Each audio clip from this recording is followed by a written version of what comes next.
Pascal. You are now rocking with that dude Pascal. We be going wild, Haitian in the building, so original. Got the haters catching feelings. Get your hands up to the ceiling and keep them held high, cause St. Louis isn't ready. Forget about it, goodbye. Hold on, we just saying hi. Find somebody, rise up. Weekdays, catch us live, somebody. Let's go. Good evening, good afternoon, and good morning, everybody. Welcome to the Pascal Show. We got some breaking news. We're going to be jumping right into this here very, very shortly. There is something that just happened, and it's or just happened a little bit ago. And I'm going to be honest, this is some very, very terrifying stuff. And we're going to get into the conversation. Like I said, this is still very breaking. This is still breaking news. We're still going to be talking about this. We're going to jump right into this very, very shortly. So please do me a favor. And like I said, I don't know everything yet. I'm learning as we go because I got an alert and suddenly I'm like, I dropped everything and ran in here to give you guys this breaking news. Hit that like button down below, please, and thank you. Hit that reaction button if you're watching on other platforms. If you are watching on those other platforms, like Facebook, X/Twitter, Instagram, TikTok, Rumble, please show some love and hit that follow button. Don't forget to hit that subscribe button here on my main channel. Go to my secondary channel, The Pascal Show Clips. Subscribe over there, The Pascal Show Clips.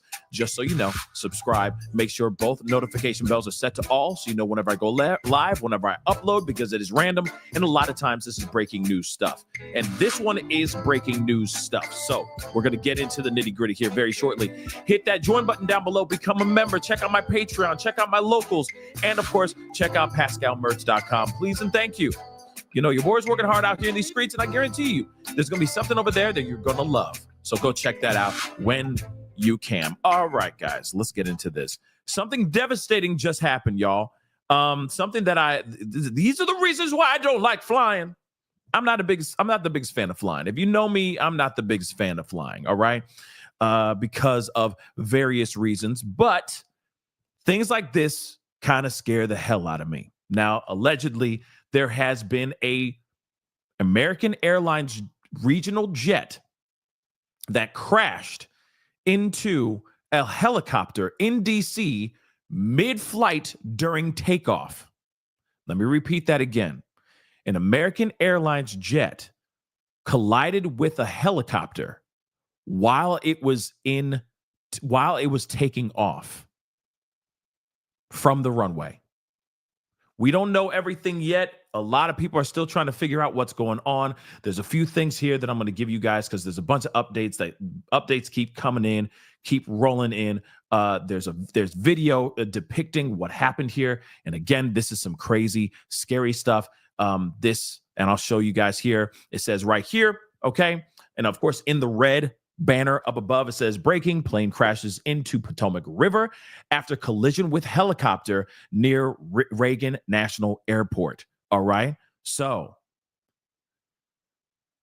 and thank you so much for that update, Doms. And yes, everyone feared as passed. I mean, we are going to see some footage here in just a second. It's terrible, okay? But this is all breaking. This is all what's going on right now. Like I said, this is still very brand new for me. We're going to learn about all of this together as we proceed, okay? But let's get into some of these updates really quick, okay? So it says live updates, okay? So, of course, we already know about this plane crash, and it collided with a helicopter. And, of course, they're saying that it went into the river, okay, into the Potomac, all right? So, again, a regional jet collided in midair with a helicopter while on approach. I guess it's while it was going down, I guess in its descent, not during takeoff. So I'm going to change the title here in just a second, okay? But they're saying while on approach to the Reagan Washington National Airport around 9 p.m. So this just recently happened, y'all, and this is absolutely crazy, okay? Now, I want to know a little bit more because there's some things that they're saying, like what kind of helicopter this was and all that. Some are saying that it was a Black Hawk. I don't know about all that. We're going to find out more information. And of course, if I have to change the title here, I will change the title in a second, okay? And of course, I will fix the takeoff or landing thing here in a second, all right? So what we know, initial reports indicate An American Airlines regional jet and a helicopter have collided, according to a source with knowledge of the situation. One or both of the aircraft may be in the Potomac River, according to the source. Ronald Reagan Washington National Airport is now closed, according to the Federal Aviation Administration. So let's see, they keep on giving new updates, like as of 1 minute ago. Okay, Vice President J.D. Vance asked for prayers for these for those aboard the plane that crashed in Virginia this evening. Please say a prayer for everyone involved in the mid-air collision near Reagan Airport this evening. We were monitoring the situation, but for now, let's hope for the best. This is what he wrote on X. Homeland Security Secretary has been briefed on and is monitoring this whole situation, of course. All right. So she has been briefed on this situation. She is actively monitoring it. And that's all we know so far on that. DC area airport collision caught on camera. We are going to look at that here in just a minute. The midair collision over the Potomac River was captured on grainy black and white video footage. A webcam, we're going to see that here in a second. A webcam at the JFK Center for Performing Arts appeared to record the helicopter and the passenger plane meeting midair. Okay. Now, real quick, let me just fix this so I get that right. Okay. Let me just fix this really quick. While landing. There we go. Just fixing the titles here real quick, guys.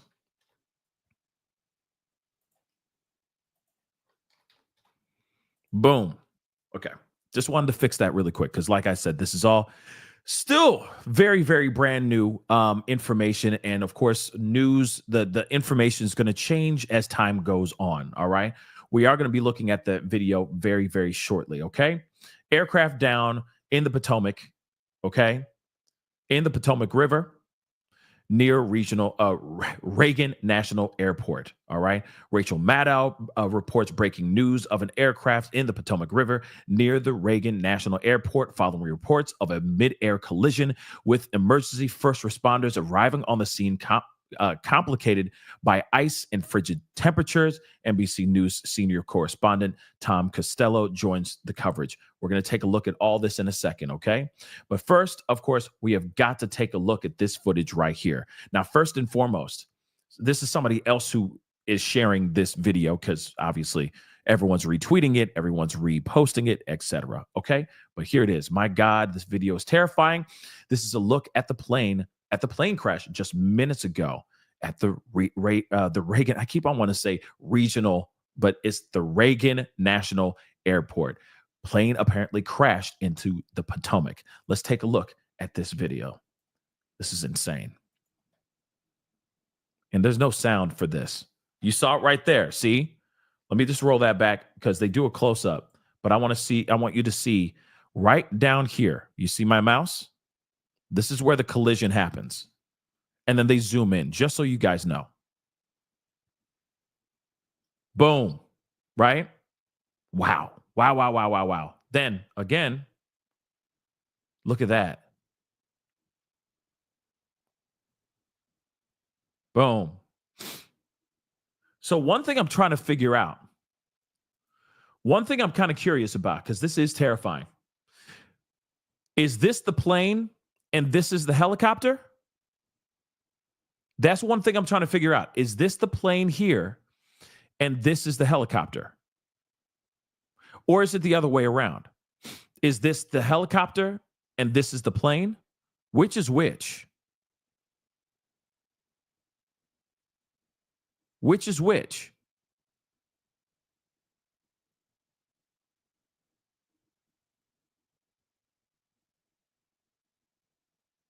And it's going directly straight into this mug. So I'm kind of curious about that, but I'll play it again. That's crazy. And then down it goes. Okay, so we saw that, right? We saw all that. Okay. Continuing on, because I think, I definitely want to hear some reporting, some updates, and all that. Back now to this breaking news that we have just started to cover, which is a plane crash in Washington, D.C. We have a little bit more information than we previously had just moments ago when I first brought you news of this crash. These are still preliminary reports, but this is a serious incident. What we believe has happened here, again, according to preliminary reports, is that there has been a collision between an American Airlines regional jet, so a passenger plane, that was flying into DCA, flying into Reagan National Airport in Washington, D.C., the flight originated apparently in Wichita, Kansas. The collision was reportedly with a Black Hawk helicopter. Whoa! And both the helicopter and the American Airlines regional. Whoa, wait a second. I'm sorry. Whoa. Mayday. So it was a Black Hawk. What? I got to repeat that a little bit. That don't make no damn sense. That seems like a deliberate collision. That seems like it was deliberate, y'all. But again, we don't have all the information. This is me just starting to put on my tinfoil hat. I'm going to put it to the side for a second, but on some real stuff. Why would this Black Hawk fly in the same area as this plane, and the plane is doing its thing, and then you got the helicopter that could definitely, you see what I'm saying? Something doesn't make any sense here. Math is definitely not math, and you don't think that Black Hawk would know not to do that? But again, it is too early to say. It most definitely is too early to say, but that seems very, very odd. I'm just going to say it. I'm saying it. I don't give a damn. It seems a little bit weird, right? Now I got to change that too. I got to change that really quick. I'm gonna play this though. Let's rock and roll. So a passenger plane. Wow, a Black Hawk for real. That was flying into DCA, flying into Reagan National Airport in Washington, D.C. The flight originated apparently in Wichita, Kansas. The collision was reportedly with a Black Hawk helicopter. And both the helicopter and the American Airlines regional jet are believed to be down in the Potomac River, where rescue operations are currently going on. Reagan National Airport is shut down because of this emergency right now. The Potomac River is very near to Reagan National Airport. These things are in very close proximity, but as you see here, there's a huge police, fire, EMS response. We're told that police fireboats are part of this operation, but they are trying to rescue people out of the Potomac, as far as we understand it right now. We have NBC News' Tom Costello on the phone now. NBC News senior correspondent Tom Costello. Tom, has anything I just said has the reporting gotten any further beyond what I just said, and is anything that I said inaccurate? No, you're absolutely 100% accurate, at least as of this moment. No surprise. Reagan Airport is now shut down as we are dealing with a major emergency here right on the Potomac at Reagan National Airport. As you mentioned, this is apparently a regional jet coming in from Wichita, and a regional jet can carry anywhere from 50 to 100 people, depending on how crowded it is, how busy it is, and then a Black Hawk helicopter. Anybody who's been to Reagan Airport, you know that there is a lot of military type of helicopter activity right over the river, right across the river, because of course we've got the helicopter base that handles everything for the White House, for the president, and then you've got an awful lot of diplomatic type of helicopter traffic up and down the river. So exactly how this happened, how we have this apparent collision midair over the Potomac River. And at this moment, we have reports that both the plane and the chopper are, in fact, in the water. It is a massive response. Complicated. It has been complicated by the fact that we have had a very icy Potomac River because it was so cold here over the past week. And Rachel, we had a horrific accident on one of the bridges last week between the district and Virginia, where a truck went into the river. But because it was so covered in ice, the D.C. Fire Department's icebreaker ship is out of service. It's not even anywhere near D.C. right now. And as a result, that complicated the rescue efforts. I am hoping that the ice broke up enough over the last few days where we've had warmer temps, allowing these boats to get to the scene faster. That was a huge problem last week, and literally 2 people died, and the rescue response was delayed because of that lack of an icebreaker. As for this very moment, though, exactly how this happened, we simply don't know at this hour. As you know, right on the river, anybody who's come into Reagan National Airport knows you come right over the river, and you have to avoid that very sensitive airspace over Washington, D.C., for example, over the White House, over the National Mall, over the Capitol. That's all restricted airspace. And so that forces air traffic to come down, either down the river from north to south or from south to north. We don't, at this hour, know precisely how this particular flight was coming in, the regional jet, and we don't know exactly what, if it was too far out over the river, a lot of unanswered questions. And immediately, the concern is, are there people in the water who are alive? This is an all-out emergency of the highest order right now. I would also point out, for those who don't live in the D.C. area, there is a multi-agency mutual assist agreement on major incidents like this. So they're going to have not only, of course, the airport fire rescue teams, they're also going to have the D.C. Fire and Rescue. You're going to get Arlington and Alexandria from Virginia, probably even Montgomery County from Maryland, all responding in. This would be the highest priority, and you can imagine the mutual aid response is going to be, really of a high magnitude.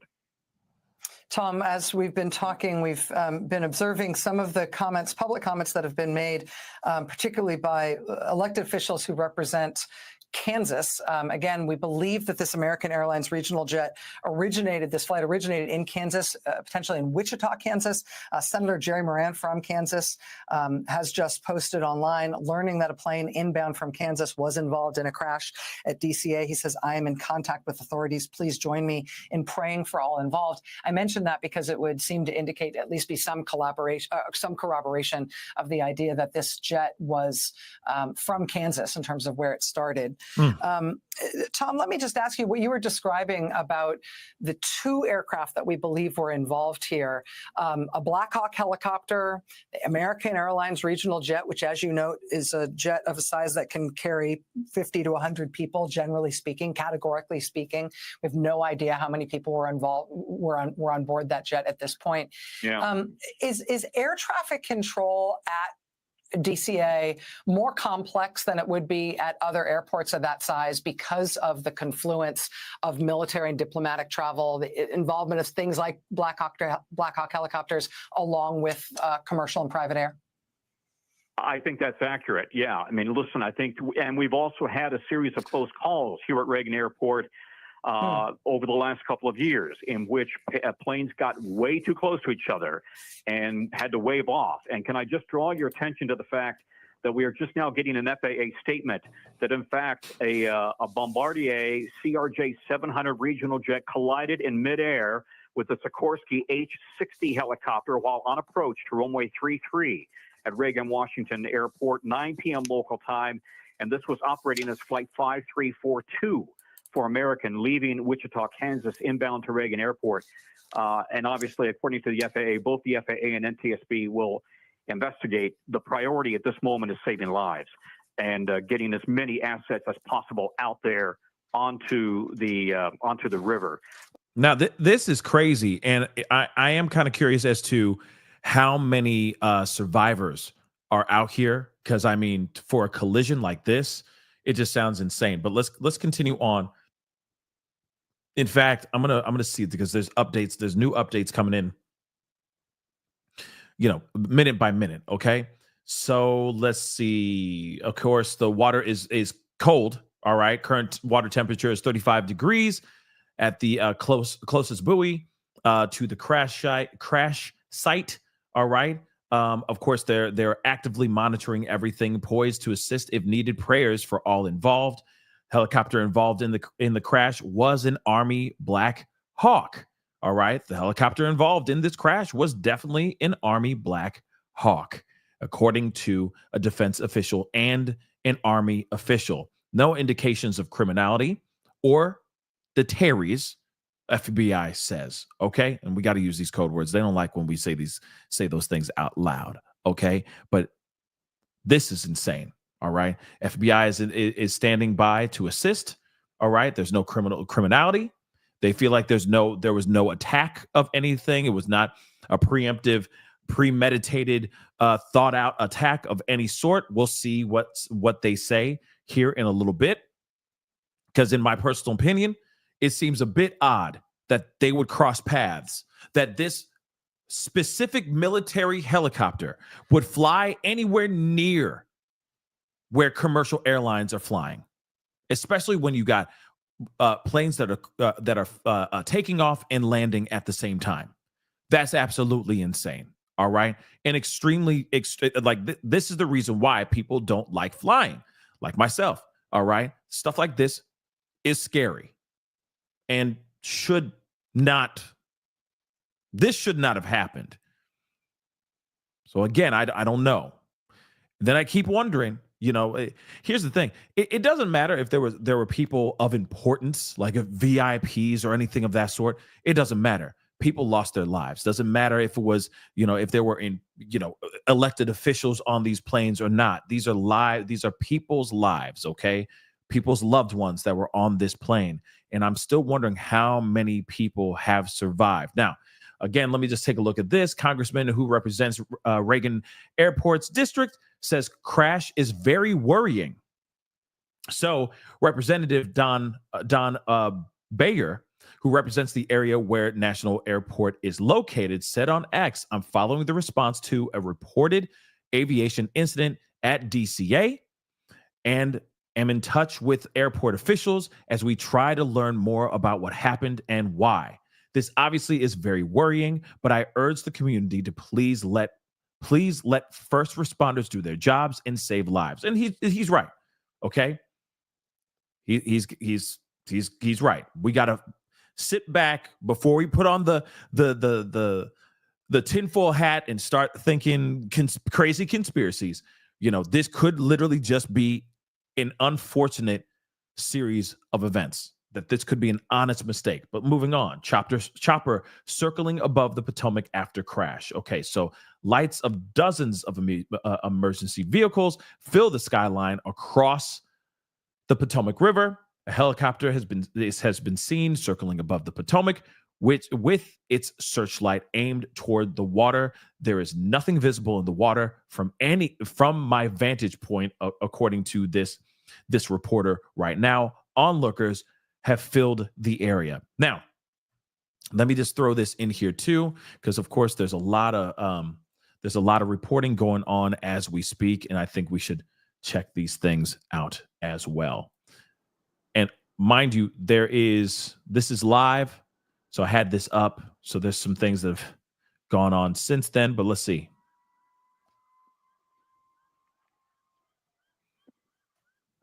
Yep. They're going towards the airport. Okay. Are you going to report? Or no? See a number of them there we go. Inside, as you remember. But now this is the last boat right here that just came out, and it seems like they're strapping up, putting it back on the truck, and heading towards the airport right now. So we're keeping our eyes on this. Crazy. To see what exactly is taking place. But just as of 20 minutes ago, you could see a number of Fairfax County fire crews going inside the Potomac, but it looks like they pulled out, getting back onto GW, heading straight towards Reagan National. So definitely a lot developing here in just about 20 minutes. This appeared to be the scene and where they were gathered, kind of like a staging area. But if you look right over here, there's not a boat in sight. Yeah, they gone. They gone.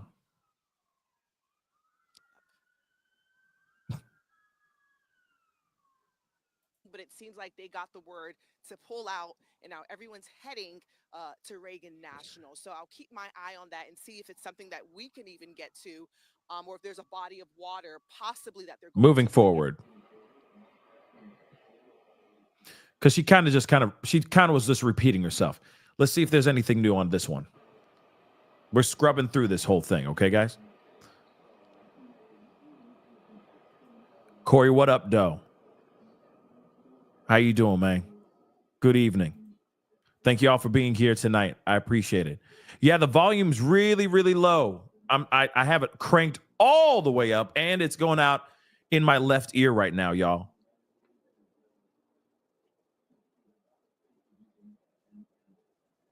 Come on. You gonna talk? Okay. Well, good evening to you both, There we go. Jim and Angie. So we were actually coming from Silver Spring, Maryland. It was pretty easy, surprisingly, to get here, but we did pass Gravely Point Park, where there was a huge police presence. And I just have to say, right now we're outside Reagan National Airport, where people pick up and drop off their loved ones. There's definitely a heightened sense of urgency out here. I have chills up and down my spine. I'm going to have our photographer, Jesse, actually pan to show you what we're looking at. Yes.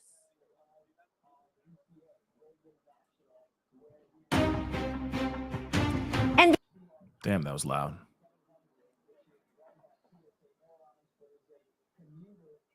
Absolutely. As you just mentioned, Jim, a source does confirm to me that there was a tragic mid-air collision around 9 p.m. that happened over the Potomac River involving an American Airline commercial flight 5342 from Wichita, Kansas, trying to land here at DCA that crashed with the Black Hawk helicopter.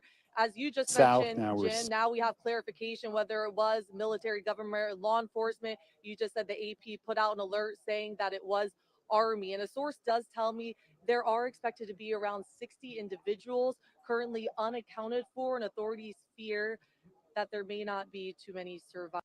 Hold on. I want to hear that last part she just said. And a source does tell me there are expected to be around 60 individuals 60. currently unaccounted for, and authorities fear that there may not be too many survivors. Again, like 60 individuals, yeah, because I mean, they don't know. I mean, obviously, there's a lot of people that were on these planes, and let's be real, that's a lot. That's a lot of people, and we saw the collision. The collision's no joke. All right, the collision is no joke. So that's the other thing that's very, very wild to me as well. Okay, this collision is real. Okay, the real deal, Holyfield. And I am kind of curious about how many survivors, okay?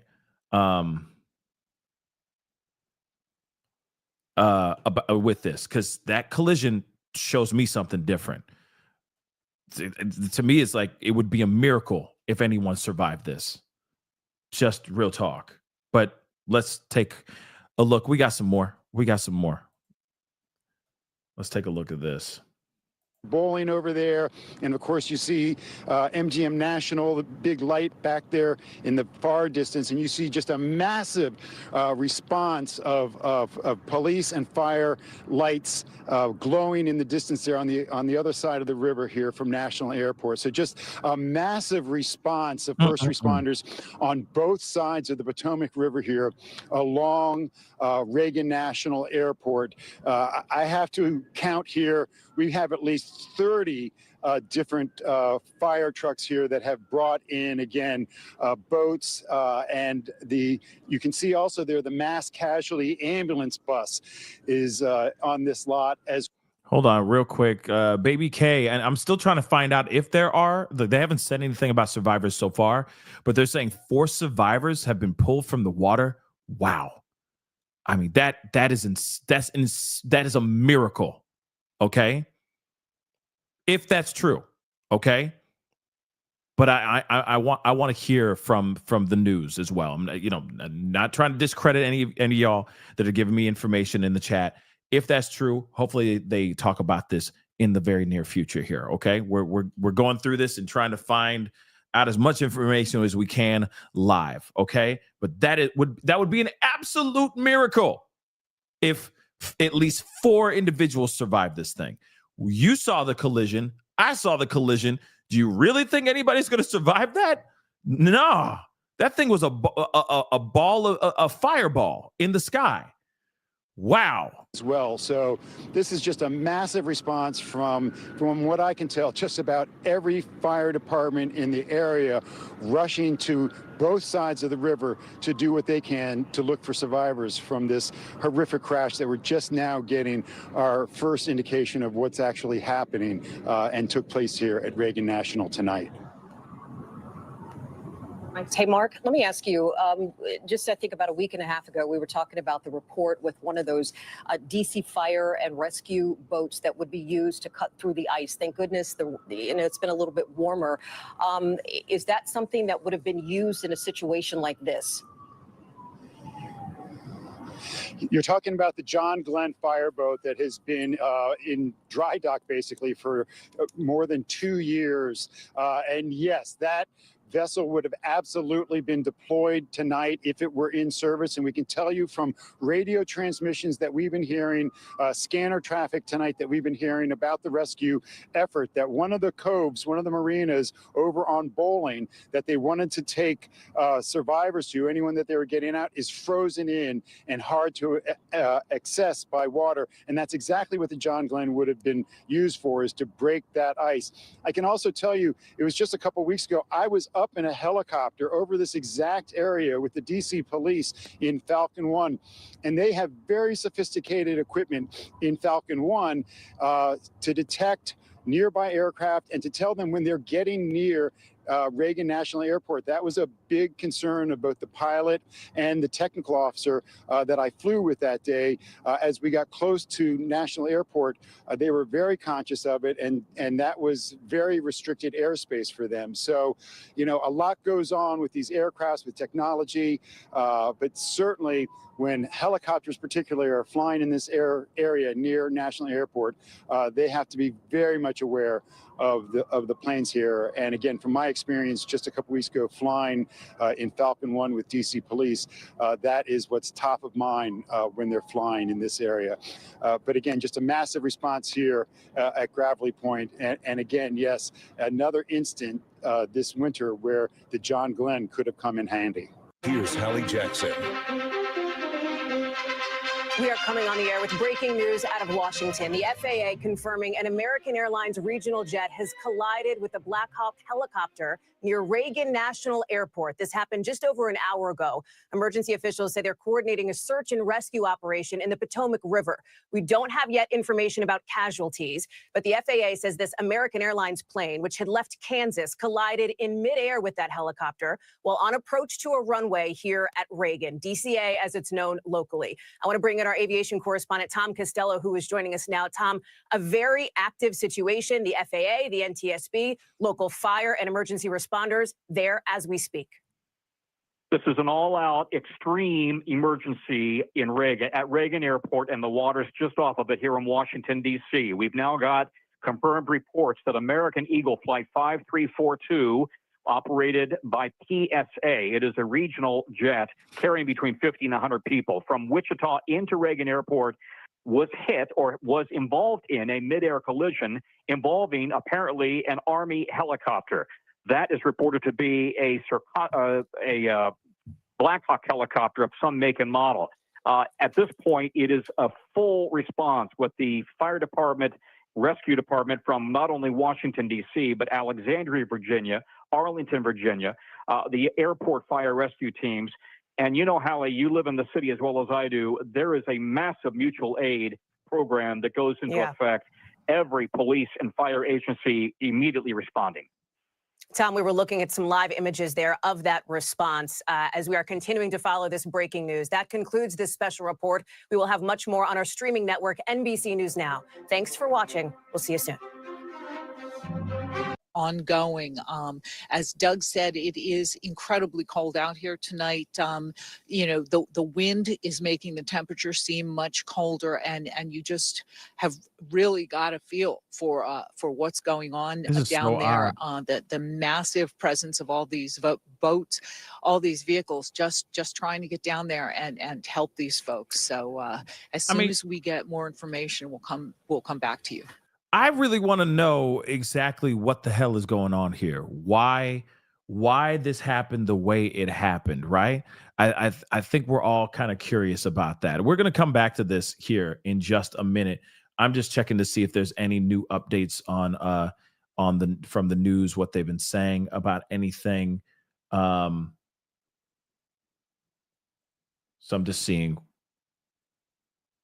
They keep repeating the same thing, showing the actual collision and all that as well. Okay. Jesda, thank you so much for the love. I appreciate it. Thank you so much for the super sticker. Appreciate it for real. Thank you so much. But this is a very weird situation. I don't get the why this went down the way it went down. It's something. The math ain't mathing for me. Okay, it really is not. Something is not making sense here. But again, I have yet to hear. That's the thing. We're still trying to find out if there's any new updates in regards to if there's any possible survivors. But again, I have yet to hear anything about any survivors. Whatever's being reported out here may be completely fake news. It could be real. I don't know. We will hopefully hear from the horse's mouth here very, very soon. But nonetheless, think about this. This plane was going in its final descent, going in there, and suddenly, bang, this thing happens. How could this have possibly happened? Could there have been a hack? Could there have been a malfunction in the communications between plane and the airport itself?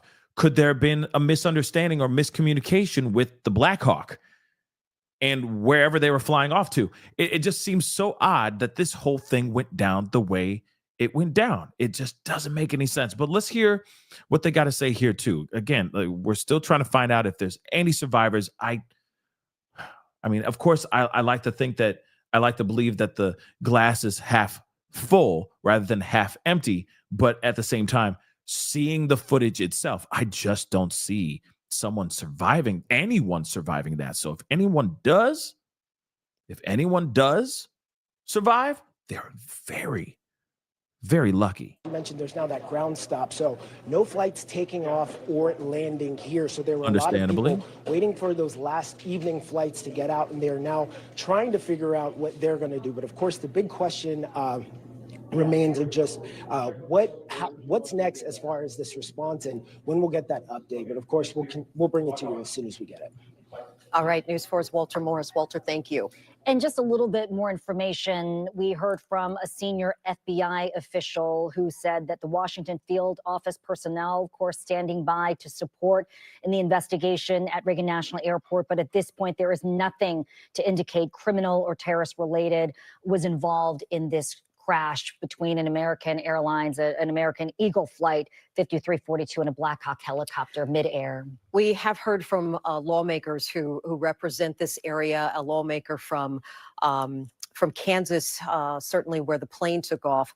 They are following this, monitoring this very closely. There is a lot of concern considering there was a Black Hawk helicopter and the plane apparently, obviously did not see each other. We are understanding right now that Homeland Security Secretary Kristi Noem has been briefed on the crash and is monitoring it. Vice President J.D. Vance is asking for prayers for those aboard the plane that crashed this evening. And we also understand that President Trump has been briefed on the situation and is following along.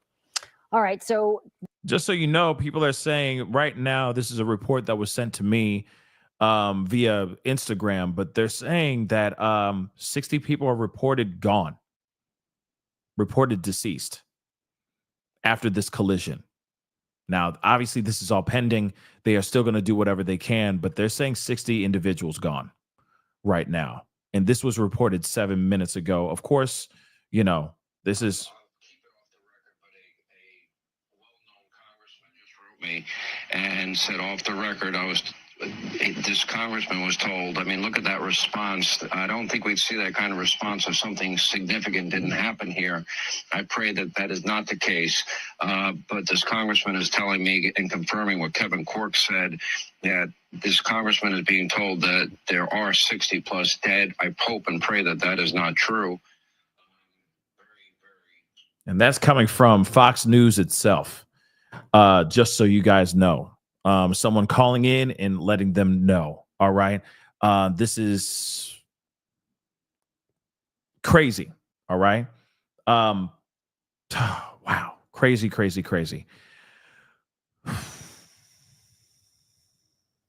I'm looking at everything, but let's see what they, and I'll look at your emails here in just a second, but they're saying right now, 60 gone, but you heard that. And that was a conversation that was on Fox News. Again, see, here's the thing. Doesn't matter if we go on NBC, MSNBC, if we go to CBS, if we go to CNN, if we go to Fox News, we're going to get the news wherever we can get the news, guys, okay? Regardless, everyone's reporting this. So let's just keep an open mind with everything right now, all right? Because it seems like it doesn't matter if I'm reading from the Daily Mail or CNN or Fox News. Someone in the chat gets all emotional about where the source is coming from.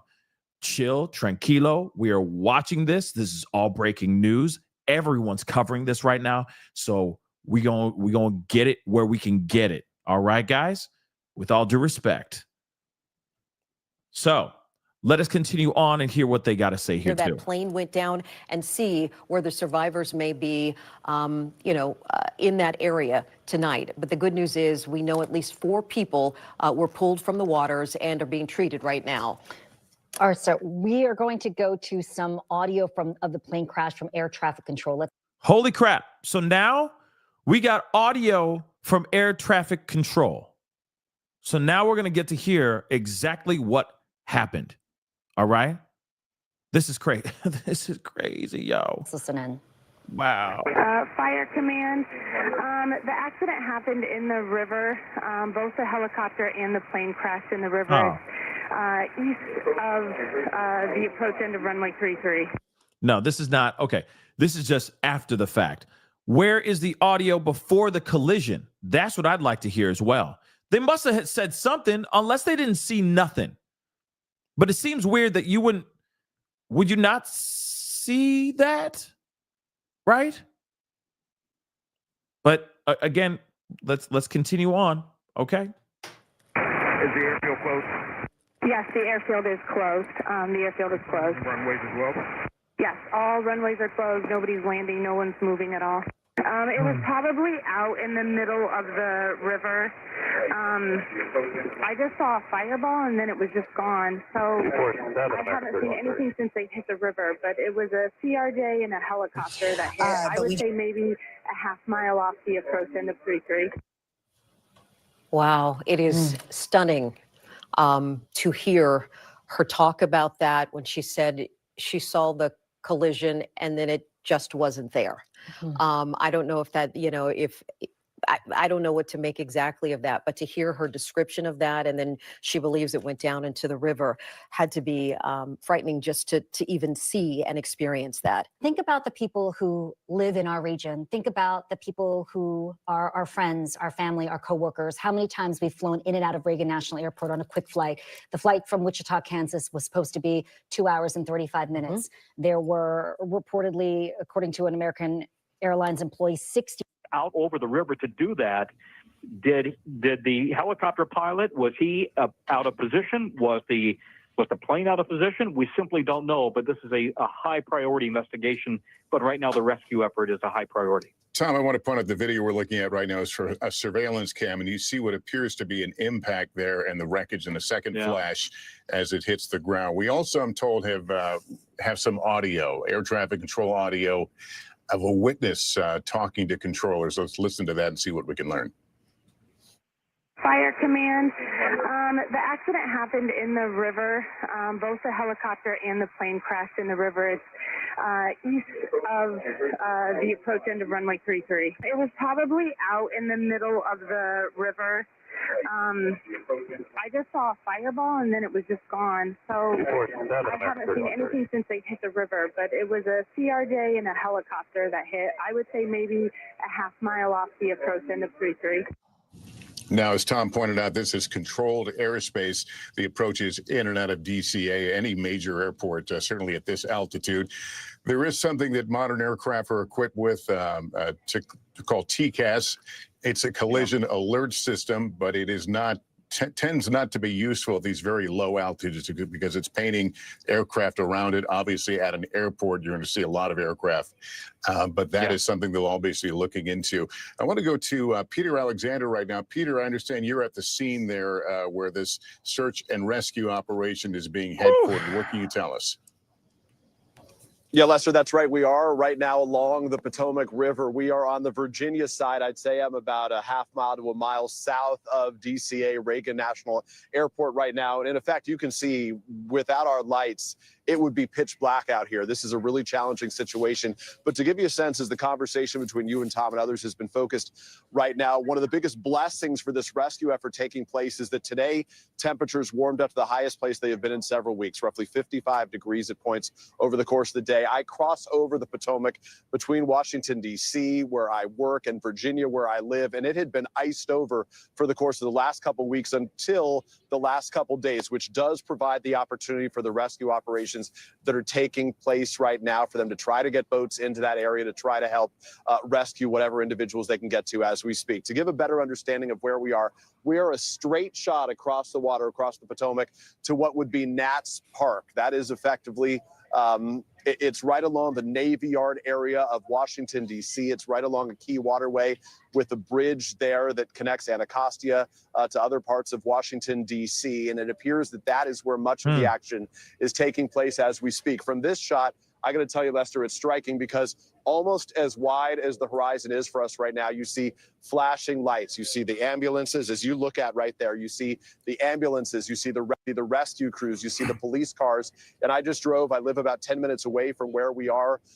And even in the drive down here, there were so many people from this area who have now pulled their cars off on the sides of the road and are standing out, focusing their gaze on the water, hoping that there will be many survival stories that come from this awful crash that took place at about 9 o'clock Eastern time, took place within the last couple of hours right now. But again, to give you a sense of where we are just south of Reagan National Airport. From this spot, you have a clear shot on a night like this of the Washington Monument. I mean, honestly, if there are any survivors, it will be an absolute miracle. We don't know anything yet. I know that there's rumors, you know, people are saying certain things, but we don't know everything as of yet. We'll wait. And when they report it, we will know. But for right now, we don't know everything, right? And this is all still pending. Even so, like I said, there could be information of them saying, oh, all of them, everybody's gone. And then an hour from now, there could be 3, 4, 5, 6 survivors, right? So again, we're still waiting to see what's going on. I'm looking at all types of news sources right now. Real talk from multiple. Let's take a look at this one here. A very new and very nascent administration, but unfortunately, we have been through these situations before. It's just that we haven't had one of these to contend with in a long time. As mentioned before, Kenneth pointed this out. It is a very crowded airspace, and this has been something that has been the bone of contention for many lawmakers. If you recall, fairly recently, it was Congress cleared the addition of more flights. Now, we can tell you that it's very unlikely that there's a direct correlation, but when there were the concerns about the additional air traffic moving in through that area, that was something that certainly came up in situations like this, where you have military activity very close. You have military aircraft flying through, working with government officials. We are told, again, the helicopter involved, that Black Hawk, had 3 soldiers on board. Reports are out that there were no VIPs on board that, as there often can be. Yeah. And this is just in also, we know that Maryland Governor Wes Moore, he has put out on X that the Department of Emergency Management in Maryland, which of course is part of the DMV here, has raised its Emergency Operations Center to enhanced status in support of this. He's closely monitoring updates and says that the state of Maryland, local authorities, they are all engaged in this response. Obviously, we see a big presence from DC emergency responders, and we saw Northern Virginia there as well. And we saw that early on with Fairfax County getting involved in the process as well, but they've been deployed. I mean, it's a very fluid situation at this hour. But again, we are following this. DCA, again, closed until at least 5 a.m. tomorrow. You are watching continuous live coverage of a tragedy in the skies over Washington, D.C. and Northern Virginia. It is 11 o'clock. You're watching Fox 5. Jim Loke alongside Angie Goff and Kenneth Moten as we track this breaking news. And for those of you just tuning in at this hour, we can confirm American Airlines Flight 5342 with nonstop service from Wichita to Reagan National Airport collided with a military helicopter upon landing just before 9 o'clock this evening. The collision happening in the Potomac. The reaction, the response was swift, but at this hour, unfortunately, we cannot tell you if anybody survived the crash. We don't have any idea how many people were on board that plane. However, those planes are generally configured to carry about 70 people. This is video from EarthCam that we've been showing you all evening long, the moment of impact, and you can see it right there, right at the center of your screen there, as another plane takes off right above it. Yes. Okay, so of course we're still keeping an eye on this.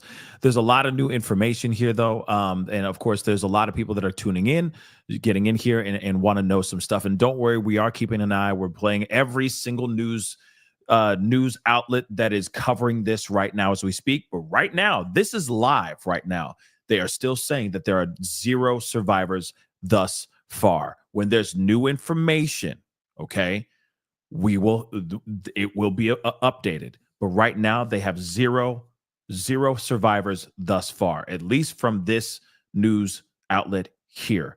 They say that allegedly there were 60 people on this plane, and it crashed into this Black Hawk, this military helicopter, and it went both air vehicles, whatever you want to call them, crashed into the water, okay? Fell into the Potomac River. They're doing everything they can right now as we speak to try to get any survivors and, of course, try to rescue and recover any people that are found. Of course, getting the wreckage and all that stuff as well. They say that they were quick to get out there, which is amazing, okay? But again, we got more information. We're going to look at some stuff. Now, one thing is for sure, and I'm keeping this up so you guys can see this, but there are some things that I'm sure a lot of people want to know. So there are a few things. Of course, there was a collision between the jet and the helicopter, a military helicopter. This wasn't just some random guy, doing a tour of the skyline of DC or something like that in a helicopter. All right. This was a military helicopter, which makes no sense, right? It's very weird. But a lot of people are wanting to know what we know so far about the crash. And this says, here's what we know and what we don't know about this crash. What we know, the FAA said a Black Hawk helicopter collided with a PSA Airlines CRJ 700 regional jet in midair while approaching runway 33 at Reagan Washington National Airport. The crash happened around 9 p.m. Eastern Standard Time, so that would be 8 p.m. Central, 6 p.m. Pacific, just so you guys know. PSA was operating as Flight 5342 for American Airlines. The Black Hawk was an Army helicopter, according to the Associated Press. The FAA said the flight departed from Wichita, Kansas. The plane was inbound to the airport at an altitude of about 400 feet and at a speed of about 140 miles per hour before it suffered a rapid loss of altitude over the Potomac River, according to data from its radio transponder. So let me repeat that again. It was at an altitude of about 450 feet and at a speed of 140 miles per hour when it suffered a rapid loss of altitude over the Potomac River. So it just dipped, it seems like it maybe hit a pocket or something like that, right? But it dipped. It dipped down, it sounds like. Okay? So, of course, American Airlines says it was aware of the incident, but it would provide information as it becomes more available. Multiple helicopters, including those from the U.S. Park Police and the D.C. Metropolitan Police Department and the U.S. military, are flying over the scene of the incident in the Potomac River, D.C. Fire and EMS said on X that fireboats were on the scene. Takeoffs and landings from the airport near Washington have been halted. Washington, D.C. police said that multiple agencies are conducting a search and rescue effort in the Potomac River. Rescue teams are searching for as many as 60 people in the Potomac River after the plane crash. Okay? The plane crash, or this crash, is under investigation, and the National Transportation Safety Board is leading the investigation. President Trump was briefed, which we already know, and his secretary said, and his secretary said, and Vice President J.D. Vance encouraged followers on social media platform X to say a prayer for everyone involved. Video of an observation camera at the nearby Kennedy Center shows two sets of lights consistent with aircraft appearing to join in a fireball. The jet was manufactured in 2004 and can be configured to carry up to 70 passengers. Now, some things that they don't know, and hopefully these are some good questions.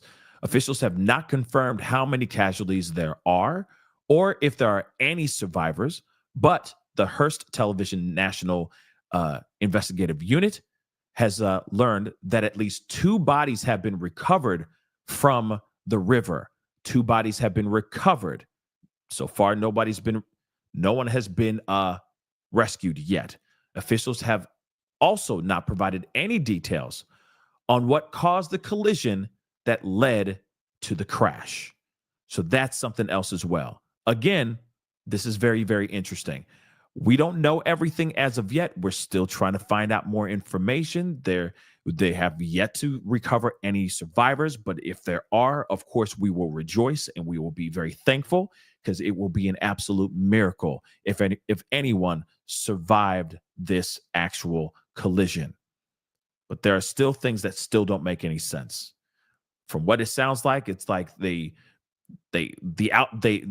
plane hit a pocket. You know those flights. You're flying just fine, and all of a sudden, just whoom, it just kind of hits a pocket in some sort of way. That to me is what it sounds like. You got to remember, it's very cold over there. There's a lot going on. That could have possibly happened, where there could have been a little bit of a dip of some sort and caused them to go down lower than what they're used to.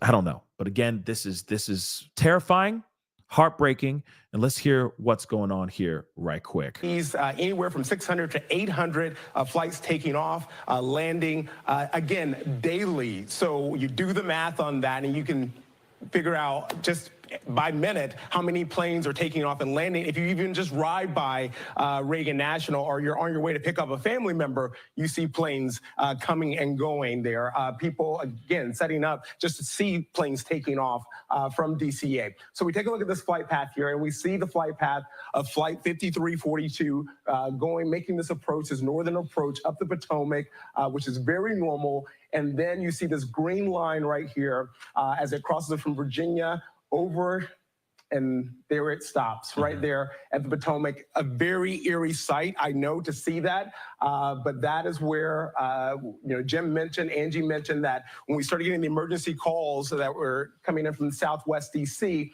this is the reason why, because not only did people see that flash, they probably heard it as well, but the flight path showing that it stops right there, never making it to DCA on that approach. If we zoom out here, we can, again, as we reset, Flight 5342, American Airlines, departed Wichita Airport, 5:39 p.m.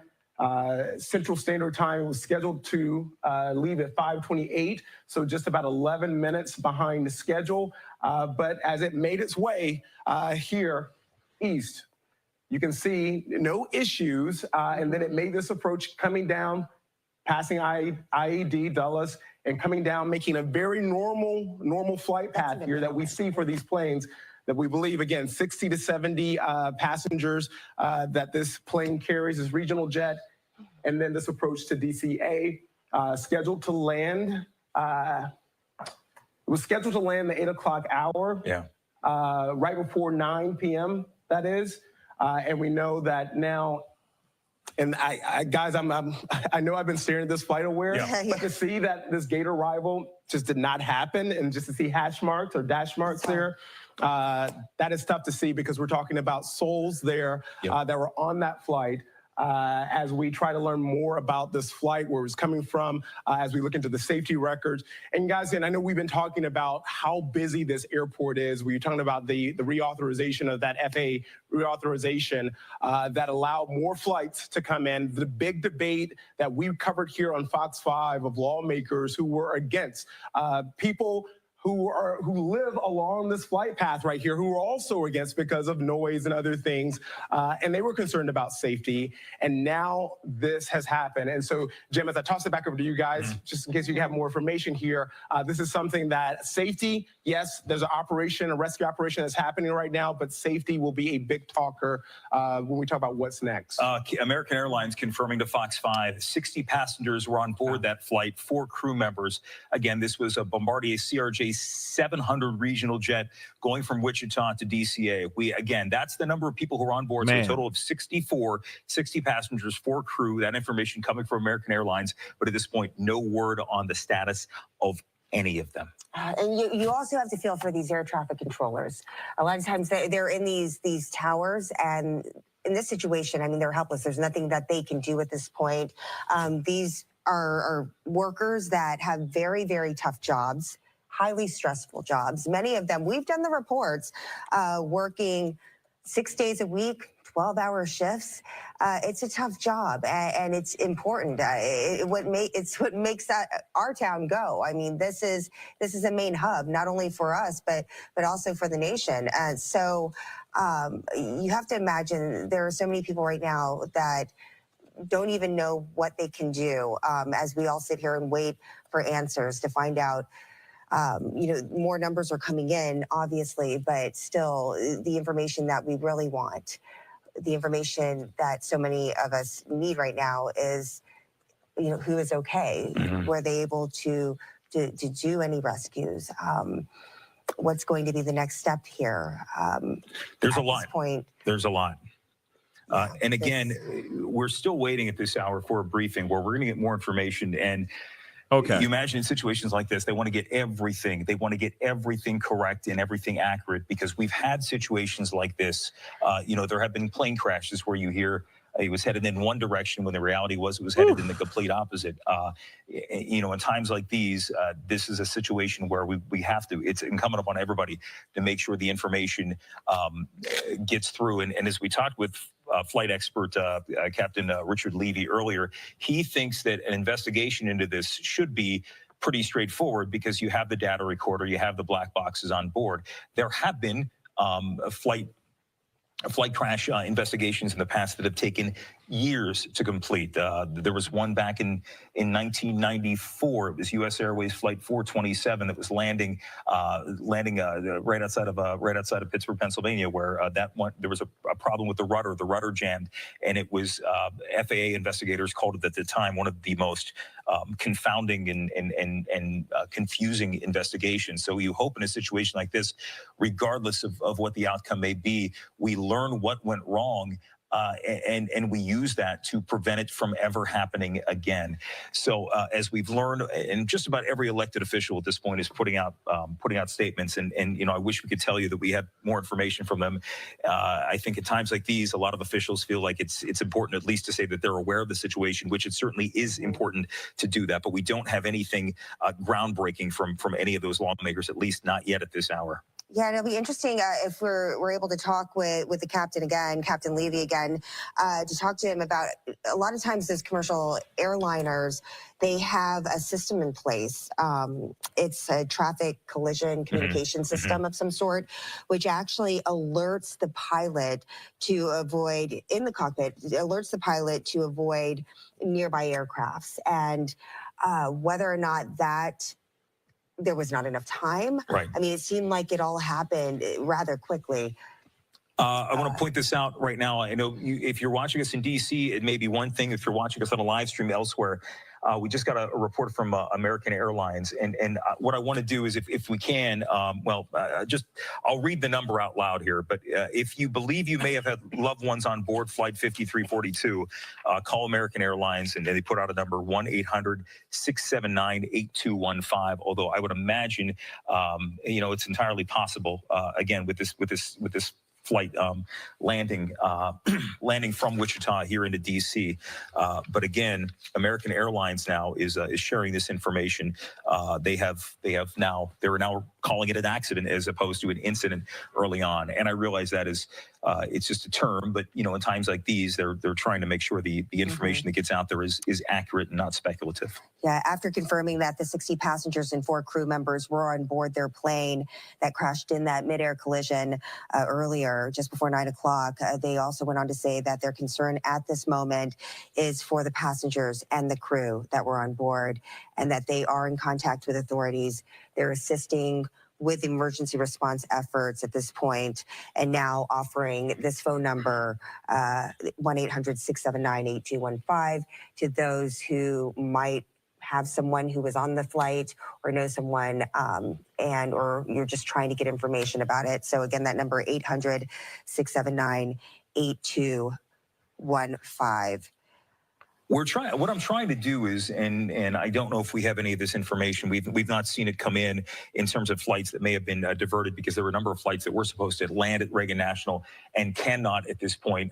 As mentioned, inbound flights are being held at their origin until Thursday at 5 a.m. But you got to imagine that there's a good possibility there were planes that were en route to Reagan National, because Metro just within the last half hour or so said that they are extending Silver Line service out towards Dulles Airport tonight to assist if anybody has had to divert to Dulles. But we don't have any specific examples, but you can imagine that in a situation like this, the GM of WMATA, Randy Clark, certainly may have been given information that would necessitate keeping the transit system open for some time. Yeah, I mean, the fact that they're going to be shutting things down and everything. Don't worry, we're coming back to this, but there are some other stuff that's been going on that I still want to share and look at with you guys. Again, there's some really tough stuff that's happening. For example, sorry guys, I'm just getting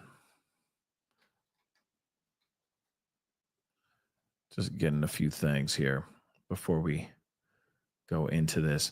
Yeah, I want you guys to see this too, because they are looking. They are definitely out there looking.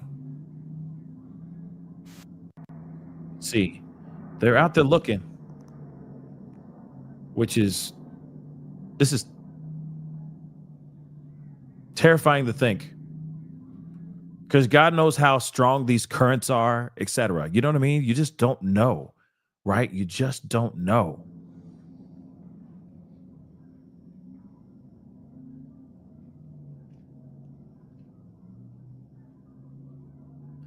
The pieces of the jet and the helicopter could be anywhere at this point.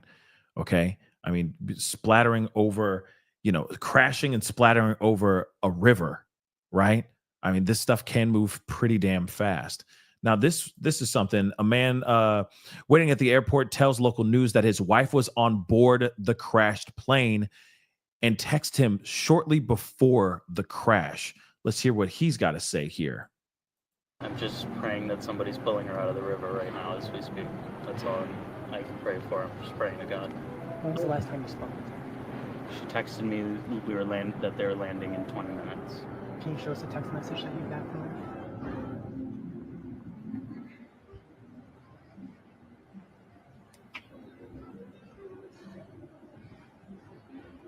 Landing in 20 minutes. The rest of my text did not get delivered. That's when I realized something might be up. That's terrible. That's absolutely terrible, y'all. Yeah, poor guy. That's just terrible. Real talk. And I mean, I'm sure that's what a lot of people are going through right now. Same type of response that they're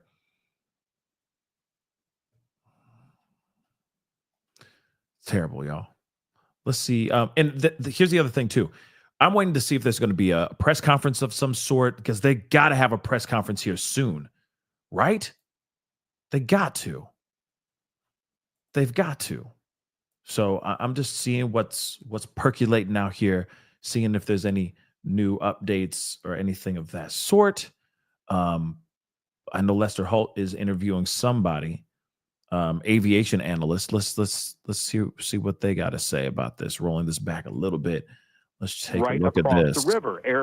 The Joint Base Anacostia. They run an awful lot of marine. Approach the American aircraft. Presumably, he's under positive control. That he's been cleared to land by air traffic control. Then you have the helicopter traffic, which typically is lower. Are they under the same level of advisories from the tower, or are they simply VFR, just looking out the window? That's a good question, Lester. The helicopters, Tom Costello is right. There's several, all kinds of Coast Guard helicopters, Army helicopters, even air medical helicopters flying along the DC side of the Potomac River on a corridor. It's a route that they fly. And I'm not sure whether they need to be in communication with National Ronald Reagan Control Tower. Perhaps they do. Perhaps they should just monitor it. But they're supposed to stay in their little lane.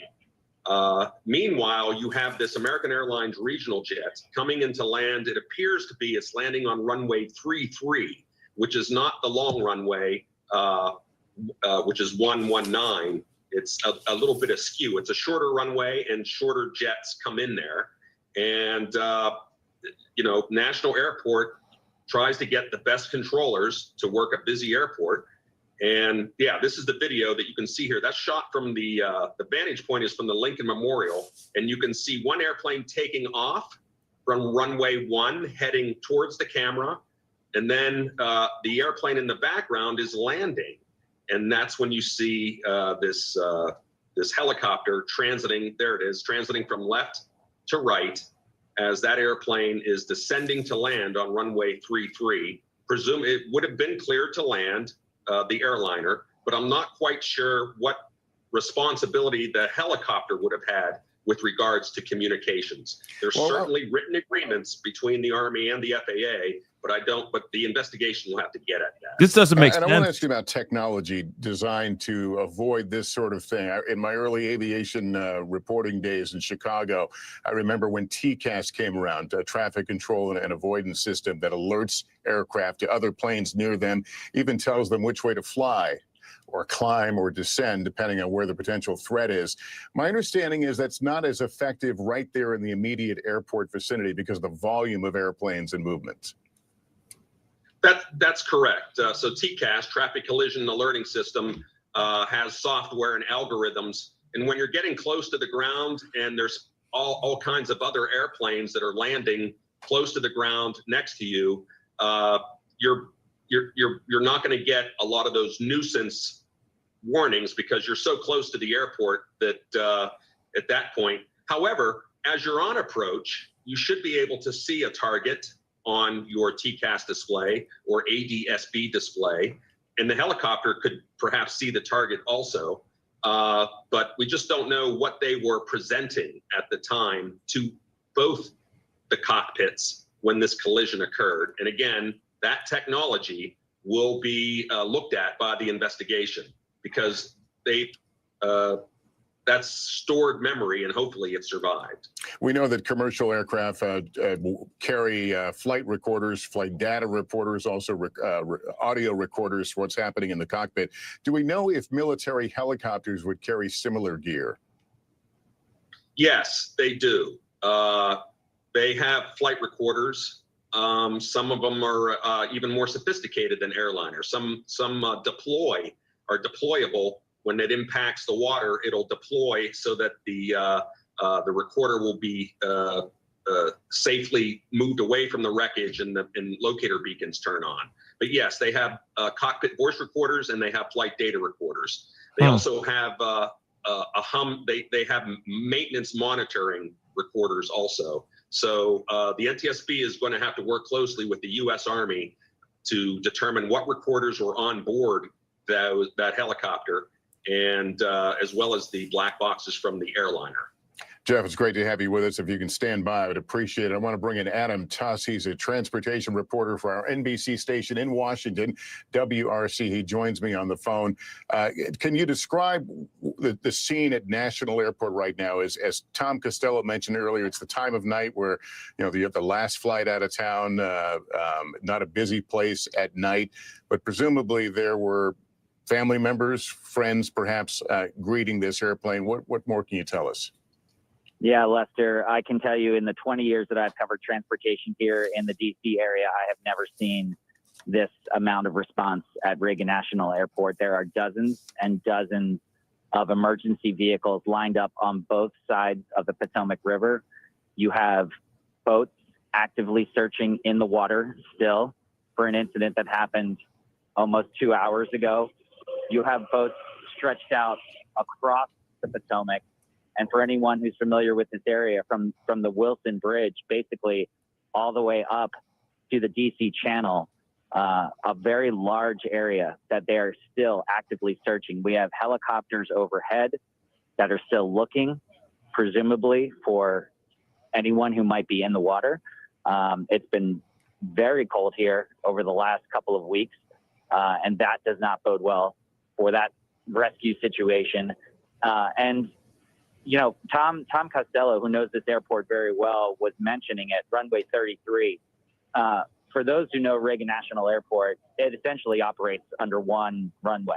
And that runway has been described by many people as the busiest runway in the United States. It has flights constantly taking off and landing so closely that sometimes you will see planes actually coming in for a landing and have to do what's called a go-around and go around the airport and then come back around and land again because it's just so busy. The runway that this plane appears to be have tried to land on was runway 33, which is a shorter runway. And if you've come in on this runway here at Reagan National Airport, you basically land and then they slam on the brakes very quickly, the thrusters, and they, stop the plane as fast as they can. But that appears to be where this incident happened. Obviously, still very early on in this investigation. We have to learn all the details about what happened. But this collision did happen right here outside, immediately outside of the airport as this airplane was coming in here. And still, at this point in time, dozens and dozens of emergency personnel. I couldn't even get into the airport. I had to park my car and run up here to the airport because they have the entire airport blocked off right now from anyone who's trying to come in here. We are going to go see if we can find any family members or anyone who is waiting. But the airport, trying to do its best. The rail operations here, the Metro Rail in D.C., they're having to adjust some schedules, and their trains that come through here, which usually run till about midnight, 1 a.m., they're having to adjust some schedules. But you can probably hear the helicopters still overhead right now. They're still searching in the water, Lester. Adam, we appreciate you coming on. We know you're involved in your coverage there in Washington, D.C., and we have been monitoring your reporting. So we certainly appreciate you spending some time with us. Let me go back to our aviation correspondent, Tom Costello. Tom, I think you alluded ahead a to little this. bit, guys. Fire Rescue Department has put out a call for all civilian boats that could respond to respond. And there was also, you saw tour-type boats that responded. When you got tourists here in D.C., they often go out on the water and have a nice evening or a dinner, obviously not so much in the winter. But we're told that some of those boats were also responding. And this is a city, as you would expect. There you go. That's a shot right there, one of those tour-type boats out on the water. This is a city that is all about mutual assist, mutual aid, with D.C. Fire routinely relying on Arlington across the river and Alexandria and Montgomery County, Maryland, and Prince George's County, Maryland. And they can all operate on the same radio frequency. They have really, really come together since 9/11 to create a unified structure in a mass response when there's a major incident like this. Of course, they built that structure in response to terrorism, but they are clearly deploying it now with assets from all around the greater, we call it the DMV, the District, Maryland, and Virginia area here. It is a massive response. But as we are now 2 hours and 2.5 hours into this incident, Lester, there is great concern that anybody could survive in the water that's 35 degrees. At last report I had heard that they believed that plane was in about 7 feet of water and that it had broken apart into 2 pieces and divers were in the water. And the chopper itself was believed to be upside down in the water as well. Yeah, dangerous and certainly grim duty. Tom, thank you. I'll obviously ask you to continue with us. I want to bring in NBC News Pentagon correspondent Courtney Kube. Courtney, what have we learned about the helicopter, the military helicopter? So we know a little bit more about it at this point, Lester. It's a U.S. Army UH-60. That's a Black Hawk helicopter. It's a very common type of helicopter that the U.S. Army flies. It flew out of Fort Belvoir this evening. Now, that is southwest of National Airport. This is a congested area for U.S. military aircraft. We've been hearing from Tom and other people about what a congested area, air traffic area this is, but there are a lot of U.S. military aircraft that also move through this area. Now, this helicopter, we are told, according to defense officials, was involved in a routine training flight. There was nothing outside the ordinary here. But beyond that, we don't know a lot more about it. There were reported, these are still preliminary at this point, but reportedly 3 individuals on board. They are believed to all be U.S. military. Given that this was a Black Hawk, that would make sense. They tend to have, they have to have a minimum of 3 people on board. A pilot, a co-pilot, and then essentially an observer. So if in fact there were 3 people, that would indicate they were not transporting passengers. That's a common mission for a Black Hawk helicopter like this. But beyond that, we don't know exactly what was happening. Now, this, again, as we've been hearing from Tom and others, this is a very restrictive airspace, and that includes for U.S. military aircraft movement. They have very specific areas and routes that they are allowed to fly. It has to be, of course, pre-planned missions, whatever they are doing. So seeing a collision like this with a U.S. military aircraft, this is extremely uncommon in this area. Again, we are still trying to figure out exactly what this routine training mission was, why they were so close to the airport at the time. But I can say, in addition to Fort Belvoir, where they flew out of, there are 2 other major military installations right there next to National Airport. There's Fort Myer, which is sort of co-located with Arlington National Cemetery. It's right there along with the Pentagon. And then just on the other side of the Potomac, Lester, is Bolling Air Force Base. So there are a lot of military installations right in this congested area. We're still trying to figure out exactly what this helicopter may have been doing. But again, at this point, we believe there were 3 individuals on board, and we do not have any indication of their condition at this point. Courtney, thank you for that update as we look at the mass of police and fire lights there, the staging areas for this search and rescue operation. As we've heard, they apparently identified the area where the chopper and the aircraft went in, and now trying to effect rescue. It is cold. Obviously dark. It's the middle of the night on the East Coast. 7:15 a.m. is sunset when they'll first get the first light of the day to be able to hopefully affect this search. But this is grim, as I said, dangerous work. We continue to follow it from this end. I do want to return you right now to our NBC station in Washington, WRC, as they continue their breaking coverage. This is a corridor that goes right there. Still trying to wrap my mind around everything that is going on here, but this is absolutely crazy and absolutely heartbreaking because, of course, we don't have everything yet, right? We don't know everything yet. There's a lot of rumors that are flying around on the internet right now. X is rampant with freaking rumors. And again, I have to stress this. Please wait to till they have full confirmation and it's coming from a reliable source. Again, there's speculation or there's rumors flying around about people, survivors being found. Thus far, they have not reported any survivors. I feel like that would have been the first thing that we would have been hearing over and over and over again. Okay, let's be completely real on that. So please err on the side of caution with the information that you're getting. Now, from what we're understanding right now, there were 3, they say 3 people in the Black Hawk. Okay. That's what we know so far. 64 people were on the regional jet, the American Airlines regional jet.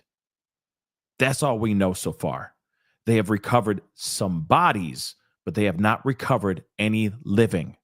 They have not rescued, any living. Okay? We don't know everything yet. Yes, I know. I get it. Okay? I get what some of y'all are saying.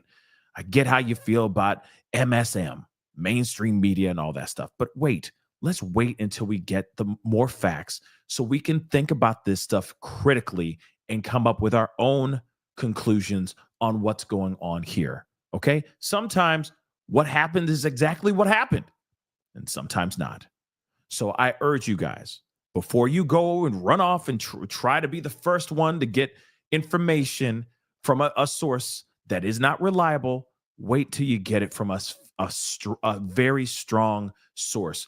They're all going to report it. They're all going to report the same stuff on the news. All right? No one has been recovered thus far. No one's been rescued. Massive difference there, right? Massive difference. There have been a few that have been recovered, okay? A few that have been recovered, deceased. Massive difference. So right now we need to be patient, say a lot of prayers, because on some really, really serious stuff, you just saw that, right? You just saw the collision. You saw what happened. Do you really think anybody walked out of that unscathed? I really doubt it. But here's the thing. I'm praying. I got all my fingers crossed and my toes crossed too, in hopes that somebody or somebodies actually survived this crash. But right now, from what we're seeing, I don't know. Okay? I don't know. So I'm curious about what's going on here. I really do want to know, just like all of us, we're all curious about how could this have happened? How could this have happened? Really? Freak accident? They've only released so far air traffic control with somebody else after the crash. I want to hear what the air traffic control and the plane were saying to each other. In fact, I want to know if there's any type of correspondence towards base and the Black Hawk. I want to hear what they were saying to each other as well, because it seems very odd that would happen. Air traffic control is on their P's and Q's most of the time. Yes, we've heard stories. We have heard stories where planes have crashed into each other while one is taking off, another one's landing, and they're taking off and landing at the same runway. That has actually happened. We have heard stories and seen freak stories like that, right? Freak accidents like that. But I've never heard anything like this before. You could see deliberately the plane is flying, that helicopter lights are on. So to me, I'm like, and the plane's lights are on too. So you'd think that the helicopter, whoever's the pilot who's operating the helicopter, couldn't he have just looked over to his left and said, "Oh, there's a plane"? You know what I'm saying? I'm curious about that. It just seems odd. There could be no. Listen, there may be no malice behind this. There may not have been any type of premeditated thought into this situation. This could very well be a straight up and down freak accident. But still, when you see that information, when you see what's going on, it's like, wait a second. That's weird, man. You didn't see the plane with the lights? It's a bit odd. In my opinion, helicopter has a little bit more maneuverability than a plane. Just a little bit more, right? So it seems a bit odd that they wouldn't see and go, "Oh, damn, plane," you know what I mean? Nosedive, something, right? But that didn't happen. So that's strange. That's just strange. So again, we got a lot of questions. I'm going to turn this back on. I'm going to look up and see if there's any more updates, online with the in written form. Okay, because obviously there has been some new developing information. Okay, yeah, you see what I'm saying? The Crow. All right, like it just seems like, especially a military Black Hawk helicopter. They maneuver, Mike. They can maneuver. All right. So it just seems a bit odd. Oh, snap. Boom. That didn't happen. It's just weird. So it makes you wonder what the hell is really going on here. If there is anything sinister really going on, hopefully they will be transparent and let us know what the hell is going on here.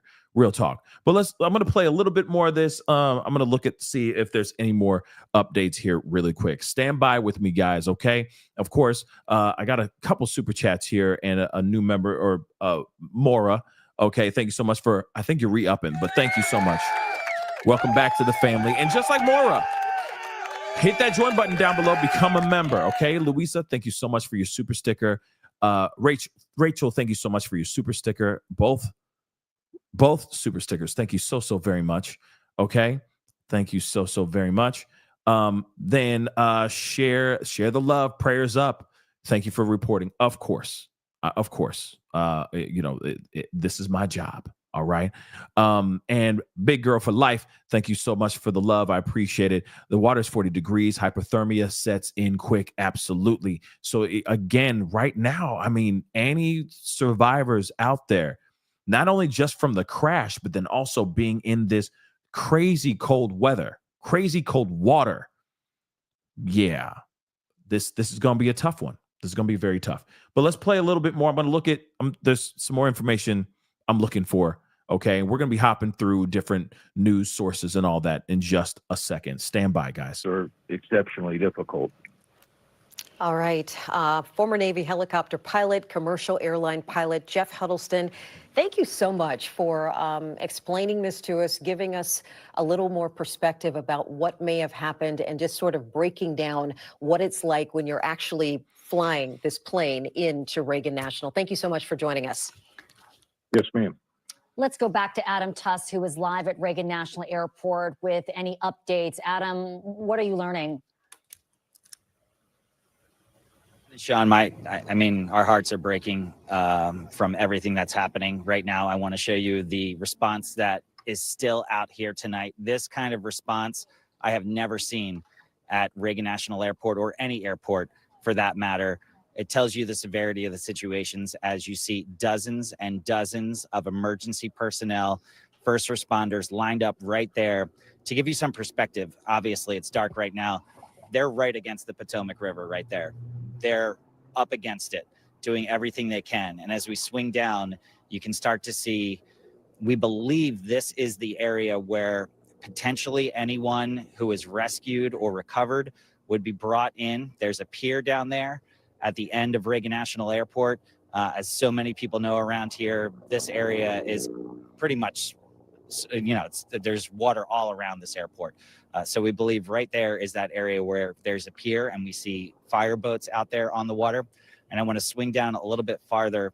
We believe we're also starting to see some pieces of wreckage. Now, clearly we don't have all the information, but we do know that there was a plane and a helicopter that collided here.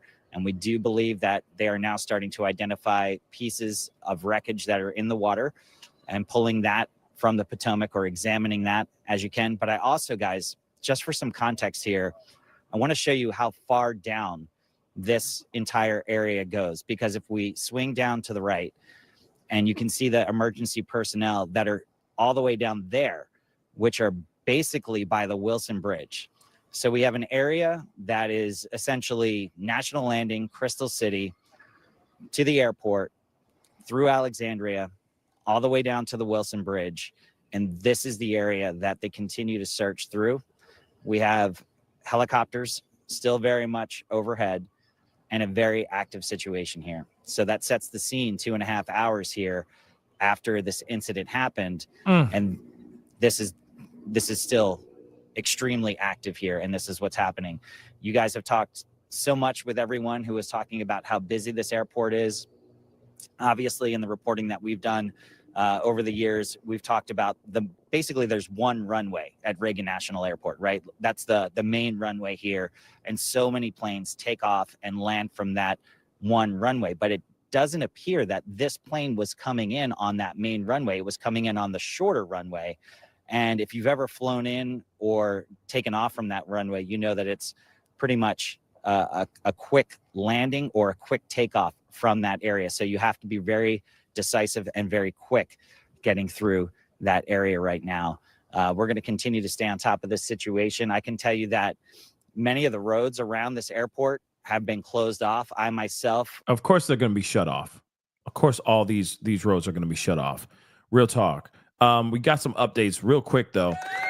Linda, listen, thank you so much. Welcome to the family. Thank you so much for becoming a member. I appreciate it. And just like Linda, like I said, consider becoming a member by hitting that join button down below. But there's some updates, so I'm going to give you guys that too. And some about this seems a bit odd. All right, some about this seems a bit odd. First off, let me just show this to you guys so that you guys can see this with your own eyes right quick. All right, because it seems a bit weird. Okay, let's take a look at this. Now, of course, there's still new updates. Of course, they're reporting as they have been. They're still doing a search. Of course, hopefully there will be some sort of press conference at some point tonight. I'm hoping, because there's so many family members, so many loved ones, so many people that I want to know. The whole world now is watching this and wanting to know what the hell's going on, and they want more information. So we already know, because in the beginning, there wasn't as much information. So now we have more information, okay? A search and rescue operation is underway on the river, okay? So one or both of the aircraft may be in the Potomac River, according to a source with knowledge of the situation. A regional jet collided midair with a helicopter near Reagan Washington National Airport, the Federal Aviation Administration said. Now, here's some other information. American Eagle Flight 5342, which was coming from Wichita, Kansas, was carrying 60 passengers and 4 crew members, American Airlines said in a statement. The U.S. Army confirmed that the aircraft involved in the incident was a Black Hawk helicopter. An Army official said preliminary indications are that 3 people were on board. This is stuff that we've already known so far, but now there's some new stuff. The DCA is going to be closed until at least 5 a.m., the FAA said. So the Reagan National Washington Airport is going to be shut down, closed until at least 5 a.m. tomorrow morning, according to the FAA website. This is the part that I think is a very weird thing, and I'm going to blow this up because I was reading this while we were listening to the updates and all that, and I just need you guys to hear this. Again, I'm not trying to wear my tinfoil hat. I'm just speaking facts here, and these facts seem a bit weird. Hear me out. First off, just reading the title here. Reagan Airport has busiest runway in America. Airport Authority president says. Think about that for a second, guys. Before we even get into the facts, the stats about how busy this runway is, okay, that how busy this airport really is, Reagan Airport has the busiest runway in America. This is what was said by the Airport Authority president. Think about that for a second. Just think about it for a second. I'm gonna let that marinate in your brain, in that brain matter, real quick before I say anything. Think about this for a second. It is, first off, the busiest runway in America. America. So why would a Black Hawk helicopter fly anywhere near the busiest runway in America? Think about it for a second. Go ahead. Make it make sense. If it's known to be extremely busy, why would there be a military grade helicopter? The best of the best helicopter flying anywhere near in that area. Someone please make that make sense. Think about it. And I'm going to read the thing. Don't worry. I'm reading it right now. Okay. And I'm just telling you right now, let that marinate in your brain matter. I'm putting a bee in your bonnet. Make that make sense. But hold on. Progressively independent. Thank you so much. I'll check to see if that is accurate. Okay. But thank you so much. If there's a press conference at 12:30 a.m. Eastern Standard Time. So that would be 11:30 a.m. Sorry, not 11:30 p.m. I'm sorry, Central Standard Time. Okay. Just so all y'all know for your respective time zones and all that. So in about 40 minutes, there's allegedly going to be a press conference, but I'm going to take a look and see if there's any updates saying that as well. All right. But let's take a look at this. Reagan Airport is the busiest runway in America. Okay. So the main runway at Reagan Airport is used for 90% of flights and has been called the busiest runway in America, with over 800 daily takeoffs and landings, according to the local airports authority. The Metropolitan Washington Airports Authority president said in 2023, in advocating against proposed additional flights there, that the airport operates at full capacity. The authority said that the airport has a restricted corridor for takeoffs and landings, and that, quote unquote, pilots routinely rate DCA among the nation's most challenging, with spacing needed to maintain safety. So you mean to tell me that this place is so stocked up that planes are going in and out, taking off and landing? Over 800 daily takeoffs and landings. That's daily, y'all. Daily. That's just some random Black Hawk helicopters just flying in the air. That wouldn't make no sense. Why would this helicopter be anywhere in the vicinity of this airport if it's known to be that mother-loving busy? Think about it. Make that make sense. Now, I'm not even wearing a tinfoil hat. I'm just reading the facts. Why would that helicopter be anywhere in the vicinity of that airport, period, point blank? This is the other part that's weird to me, too. Look at this. Helicopter was on routine flight. Routine flight? Where? Near the airport, baby? Make that make sense. The helicopter was on a routine flight, according to a defense official and an Army official. Why were they flying too close to the doggone airport then? Routine flight? Okay, then. All right, then. Okay. We got a new update, apparently. So, helicopter involved in crash was on a training flight. So, in other words, there could have been a novice behind the stick? Maybe? I don't know protocol. You know what I mean? When they say training flight, why was it flying out there then? The helicopter involved in tonight's crash near Reagan Airport was participating in a training flight, a U.S. military official told NBC News. We can confirm that the aircraft involved in tonight's incident was an Army UH-60 helicopter from Bravo Company, 12th Aviation Battalion, out of Davison Army Airfield, Fort Belvoir, during a training flight. Can they explain what the hell a training flight be? That's what I'd like to know. I don't know about you, but what the is a training flight? You telling me that he only had a few hours in the air? He a newbie? Was he like, oh, what does this thing do? Like, how training was this flight? So adding that the military was working with local officials and would provide more details once they're available. So if they're training, they're doing a training flight.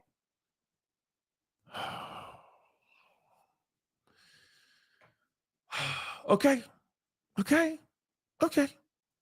That's fine. We gon' get back into this because now it's a training flight.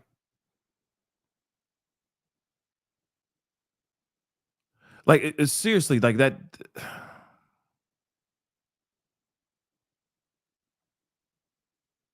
I'd like to know what training flight is. I'd really like to know what training flight is. Because, training flight can mean a multitude of different things. It could literally mean novice, guy, person learning how to fly at night, which is interesting, but nonetheless, could just be a routine training thing. Maybe it was night training. Yeah, Sue. It could very well be night training. But the fact that they, that's some weird stuff, y'all. That's just weird. Okay. That's just weird. I want to hear what they got to say at the press conference and what information they're going to drop, but that seems weird. Just weird. I'd like to know what a training flight is, though. And hopefully they give that full information here soon. Because again, that could very well be what it is. Guy was that pilot could have been flying the helicopter, not really knowing what they were doing, and then an accident happened. Or they were just doing regular night training, flying the helicopter, but had hours upon hours of training, flight experience, and still this accident happened in one of the busiest airports in America. Right by that too. So again, it's so odd. Very, very odd. But let's see what's going down. Well, any survivors that did manage to survive the initial crash are now in 35 to 36 degree water. And once again, hypothermia really sets in about 15 to 30 minutes. Average survival time only about 60 to 90 minutes. So you can tell what's going to be happening here as they're looking out that way. But right now, in 7 feet of water as this thing made its way down. Once again, just look at that. Just incredible what we're looking at right now, and unfortunate that we're dealing with what we're dealing with. And you also mentioned the temperature of the water. Yeah. Can you go over that? Yeah, I mean, right now, if we go back to my maps here, I mean, we're talking about the hypothermia risk. This is now over 2 hours. So this is most likely going to just be a recovery, unfortunately, for so many. Water temperature of 35.6. At that temperature, hypothermia sets in 15, 30 minutes. What is hypothermia? That means you start to get exhausted. You can't move your limbs. It's now very hard to swim or even make your way out of a situation. And time of survival is 30 to 90 minutes. And we are well past that right now. It's just so tragic and so hard to even consider and think about this. And, certainly our thoughts and prayers are with them and the crews who are searching for them right now. This has got to be just an incredibly tough time for everybody involved. Absolutely. We have Mark Miller on the phone, who's with Embry-Riddle Aeronautical University. Can you hear us right now? Yeah, loud and clear. Thanks for joining us. We know you teach aviation accident investigation. This is such an awful situation. We've been talking about a military right now on a training mission and colliding with this aircraft midair. Can you talk about where they begin in terms of trying to figure out what went wrong here? Yeah. And first of all, thanks for having me on, and I'm very sorry about this whole incident. It's very tragic for us here in Hawaii. But anyway, the first thing that really needs to be done is to secure that scene after the rescue operations have been halted and there's no survivors. The good news there's no good news in any accident of this magnitude, but if you're an accident investigator, it does preserve the wreckage, especially puts out the fires immediately. And so you're going to have some good wreckage to do a forensic investigation. It most likely will preserve the flight data recorders on the American Airlines flight, which is going to be very human factors perspective to see what was going on in the cockpit, come on back. and also to analyze the voice recordings, not just in the cockpit of American Airlines, but also the hearing the air traffic control voices and analyzing them from the perspective of the U.S. Army helicopter and the air traffic controllers at National. Mark, I don't know if you have been able to see the video that appears to show the helicopter flying right into the plane. They appear to be right at the same level. Good evening. We have been simulcasting coverage from WRC in Washington as they continue to cover this accident, this collision between an American Eagle jet in Washington, D.C. with a Army Black Hawk helicopter. We know the airliner was carrying 60 passengers plus 4 crew members operating on a flight from Wichita to DCA, Washington Reagan National Airport. There's the scene right there near the end of the runway where rescuers have been staged in hopes of pulling people out of the water who have survived this crash. We don't have any late word on that search so far. We do expect an update perhaps within the half hour as authorities indicate they will be holding a news conference. But right now, let's bring in aviation correspondent Tom Costello. Tom, take us through the evening where we are now. Lester, this happened at 9 o'clock this evening. That's when we had American Airlines Flight 5342 from Wichita, Kansas into Reagan Airport coming in for a landing on runway 33. And right over the Potomac River, right off of Reagan Airport. And you can see there's the airport in the background, if you will, and the river's in the foreground to show you how close all of this is. Right as that plane was approaching runway 33, it hit or was hit by a military helicopter, which we believe was a Black Hawk. According to the Army, this is a helicopter from Fort Belvoir nearby to Reagan Airport on a routine training flight with 3 passengers or 3 crew members on board. Both aircraft went down into the water. 60 people are believed to have been 60 passengers and 4 crew members believed to have been on the regional jet flying on behalf of American Airlines, American Eagle Flight 5342. And we are still waiting now 3 hours into this emergency for any word on survivors. There were initial reports that a very small number may have been pulled from the water, but we've not heard any updates since then. We can also tell you that there was kind of an all call that went out, not only to all surrounding emergency agencies, fire and police from both sides of the river, both in Virginia and DC and Maryland, but also even for civilian boats in the area to respond. Not a lot on the river this time of year. In the summer, there would be. Not a lot this time of year in the winter. But that some of those cruise-type boats for evening dinners, they did respond as well. The problem is the water is 35 degrees, Lester, and hypothermia sets in, we're told by the experts, in 15 to 30 minutes, survival 90 minutes, and we're now 3 hours into this emergency. According to our affiliate, WRC here in Washington, the plane, the RJ, the regional jet, is believed to be in 7 feet of water. It's broken into 2 pieces, and divers are in the water as we speak. And the chopper is believed to be upside down and is unstable. And so the priority, of course, is, as we're now 3 hours into this emergency, with survivability becoming very questionable, you also have to be concerned about the safety of those dive teams that are in very black water, in very cold water, very hostile and dangerous conditions. So this is an ongoing emergency. Yeah, Tom, and as you're speaking, we were watching some of our best shots we've been able to bring you yet of the rescuers there, and you can see they are what appear to be cold water immersion gear to be able to work in these conditions. quickly responding to the area. Tom, you and I had spoken earlier about a 1982 crash near this airport, plane losing power, not able to take off properly. I would think since then, this is something they practice, something that they have trained themselves to respond to. Since 9/11, D.C. especially has worked very hard on their coordinated mutual assist emergency response, being the nation's capital.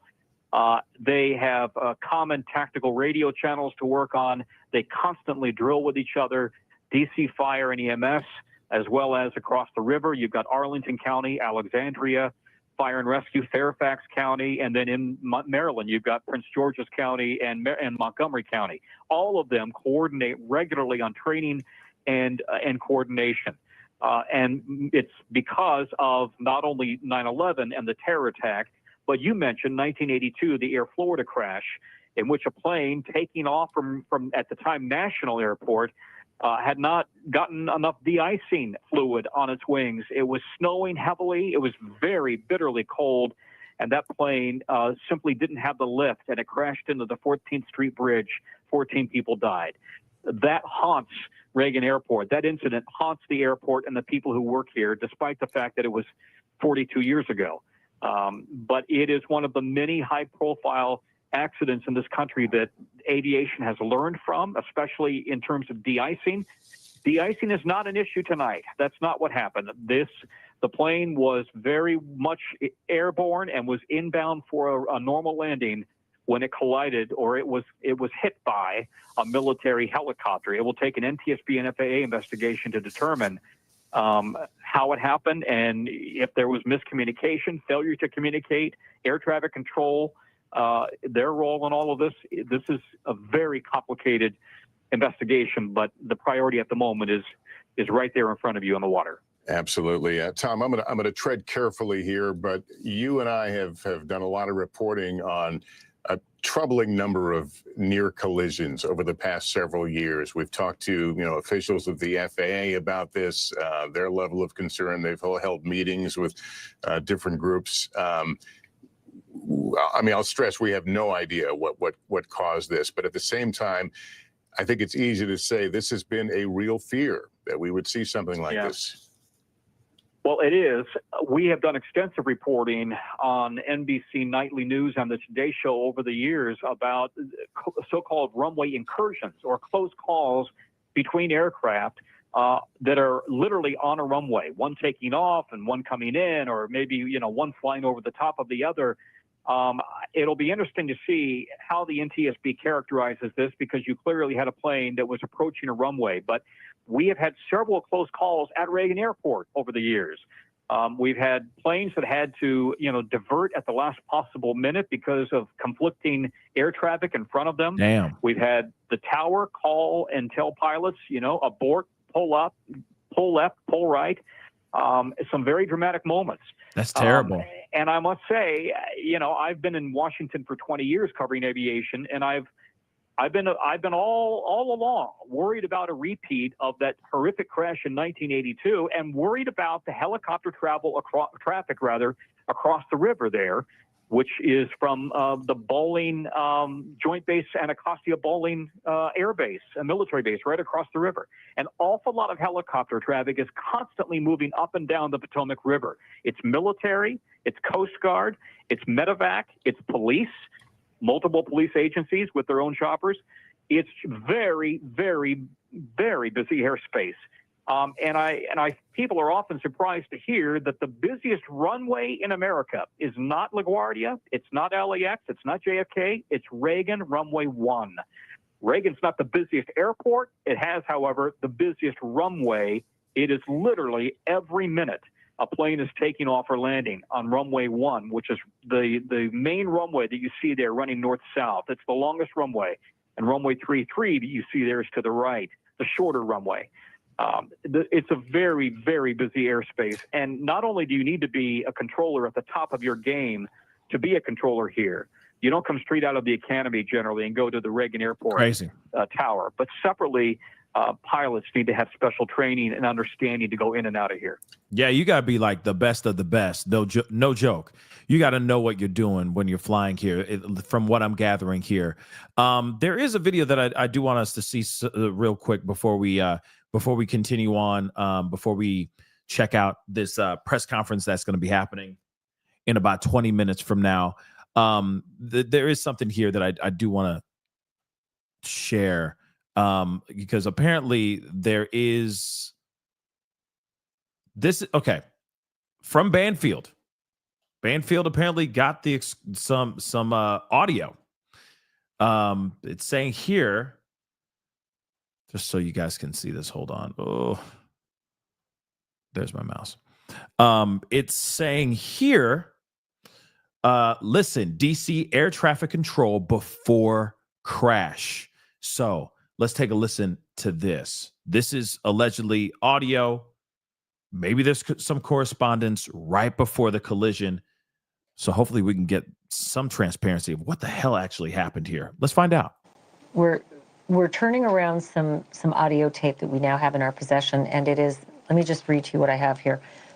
It is between Pat 25 and DCA Tower.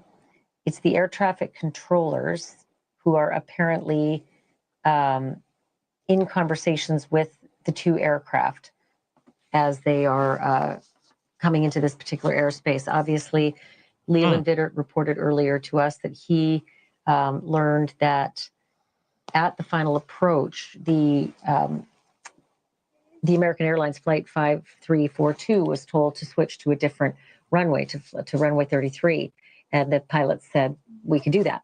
All right, we've got this audio. This is scanner audio of the air traffic controllers. So I'm just going to play it for you.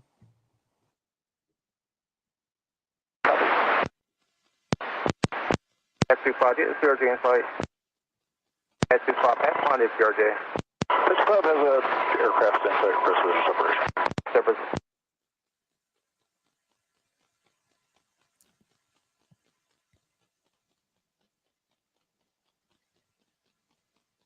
The 472 Washington Tower, 1 star, 32017.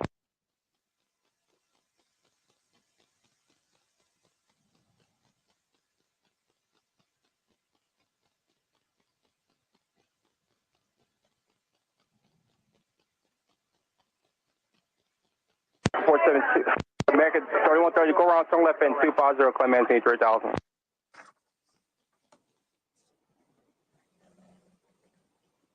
So again, that was audio between Pat 25, and I'm sorry, I can't tell you what Pat 25 means, but the DCA Tower I can certainly tell you. It's air traffic controllers, and I felt like I could discern some yelling in the background there.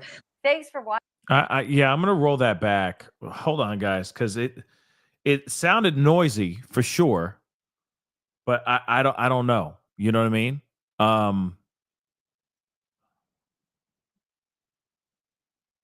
This is so weird.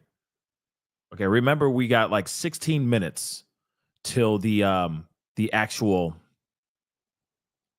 16 minutes until the alleged time when they're going to have this press conference, so we can get more information. But it kind of sounds things are getting noisy at the end of that. And then of course the Pat 25 is it's the chopper, right? Because I'm trying to get that right, because they would have said that, right? They would have said that. Hold on. Yeah, I think the Pat 25 is the actual helicopter. But let me roll that again so we can hear that.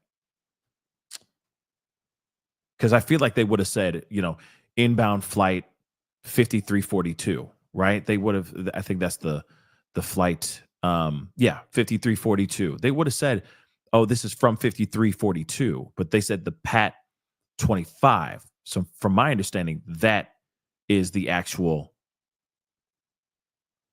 helicopter. So let's hear let's play that one more again. Coming into this particular airspace, obviously, Leland Vittert reported earlier to us that he learned that at the final approach, the American Airlines Flight 5342 was told to switch to a different runway, to runway 33. And the pilot said, we could do that. All right, we've got this audio. This is scanner audio of the air traffic controller. So I'm just going to play it for you.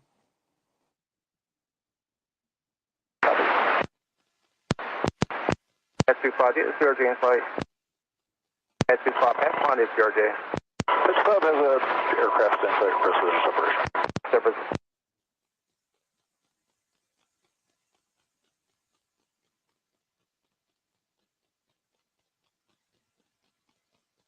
Four 72 Washington Tower, 1 star, 32017. Yeah, you heard that right there. I'm rolling that back. You hear it. They're going, oh my God. You hear it. You hear them going, you hear them screaming. Here it is. 472 Washington Tower, 1 star, 32017. Right there. Wow. That's so creepy. That's chilling, guys. Absolutely chilling. Let me play some more. But you can hear them, that you hear people in the background screaming right there. Wow.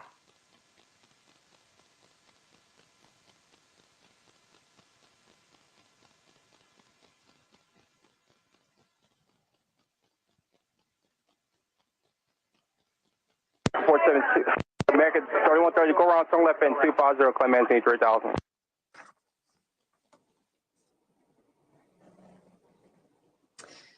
So again, I guess that's the one thing I'm wondering. Is it air traffic control, the people in the background screaming from air traffic control, or is it from people in the plane, right? Or people from the aircraft? So that's one thing I'm still trying to figure out, because that's one thing I hate about these the way that they, you know what I mean, how they talk via, you know what I mean. You know how it is when we listen to like things with, like, you know, when cops are responding to certain things, like, you know, it's all like, yeah, you know what I mean. It's just, it's very weird. But again, you know, you wonder, is it air traffic control going, oh my God, because they see it, or it's them in the plane reacting in this way?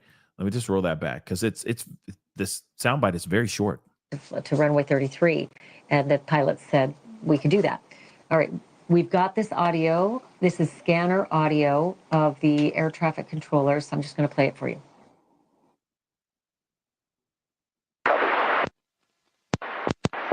S25, CRJ in flight. S25, Pascal is CRJ. This club has a aircraft in flight for separation. Separation.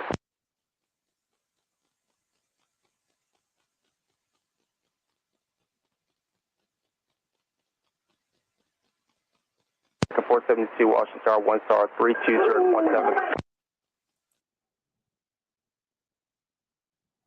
Like I said,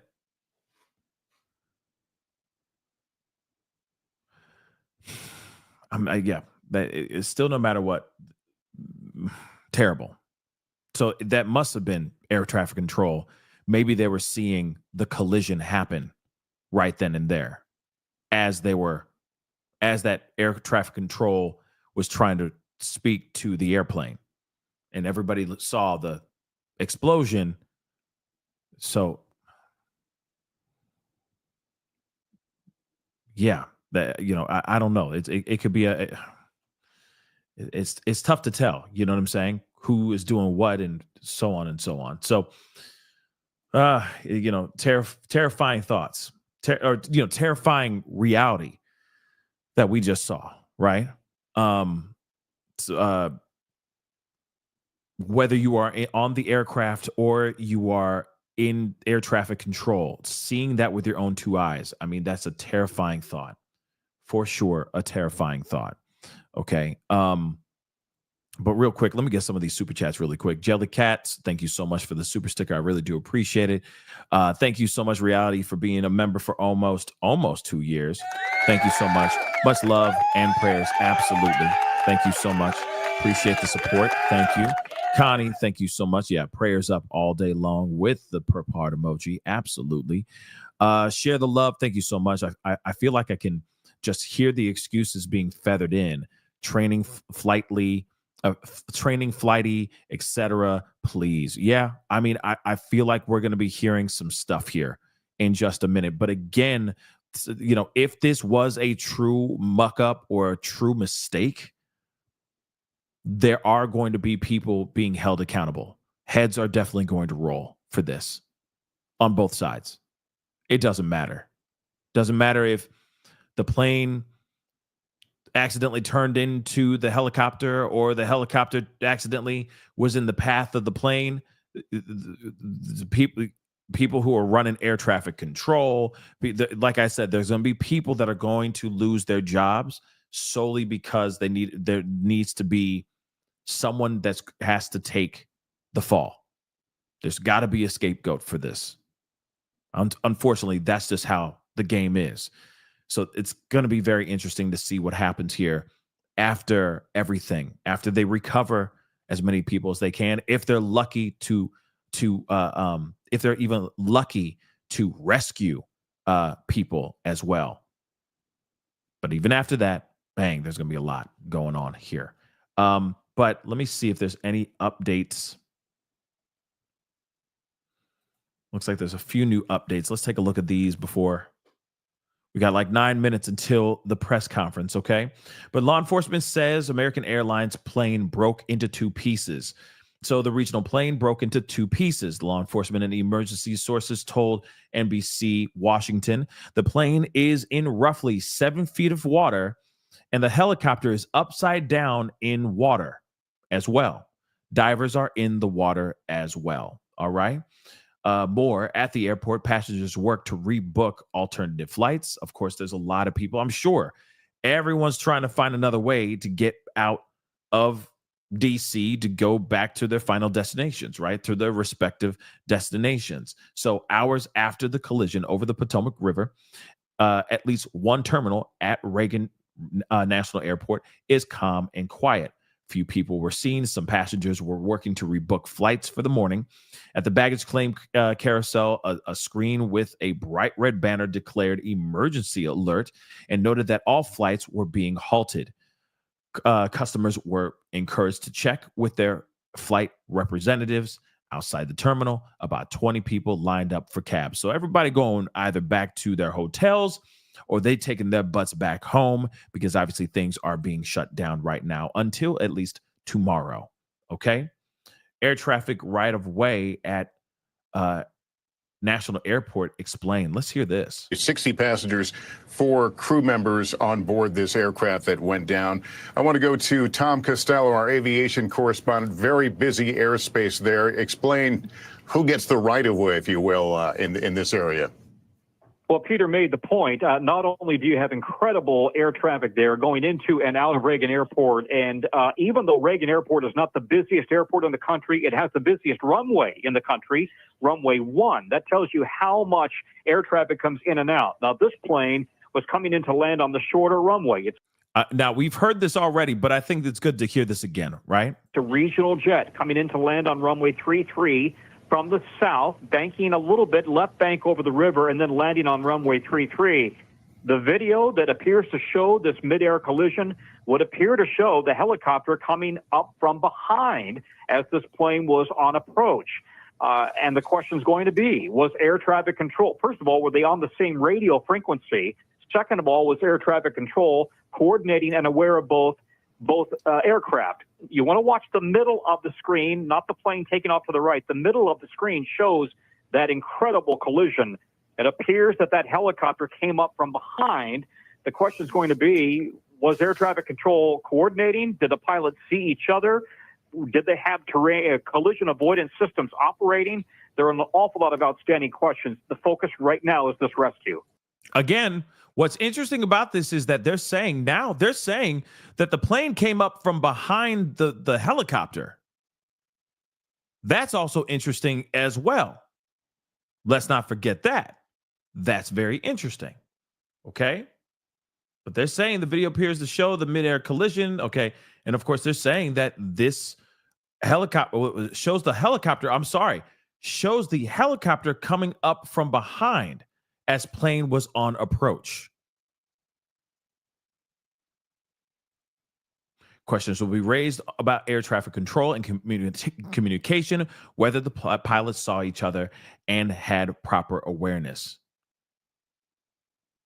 Helicopter was on training flight, which we already saw.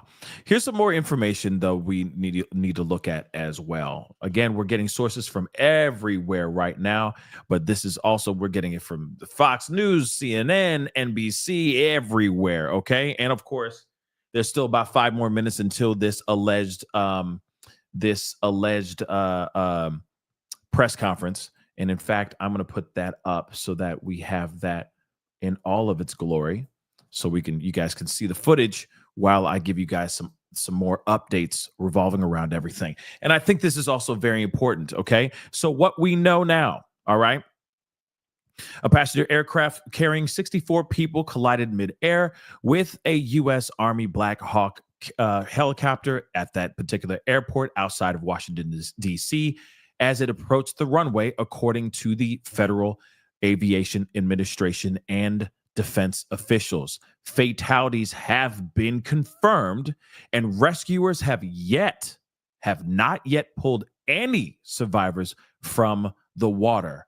A local law enforcement source said. The source says the plane is in pieces in the water, and the helicopter is in the water nearby.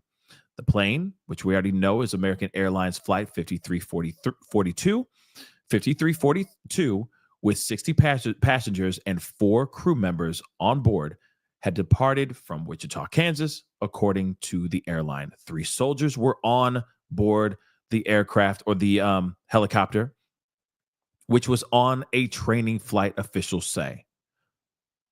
Transportation Secretary says he has spoken with local authorities, pledging federal support.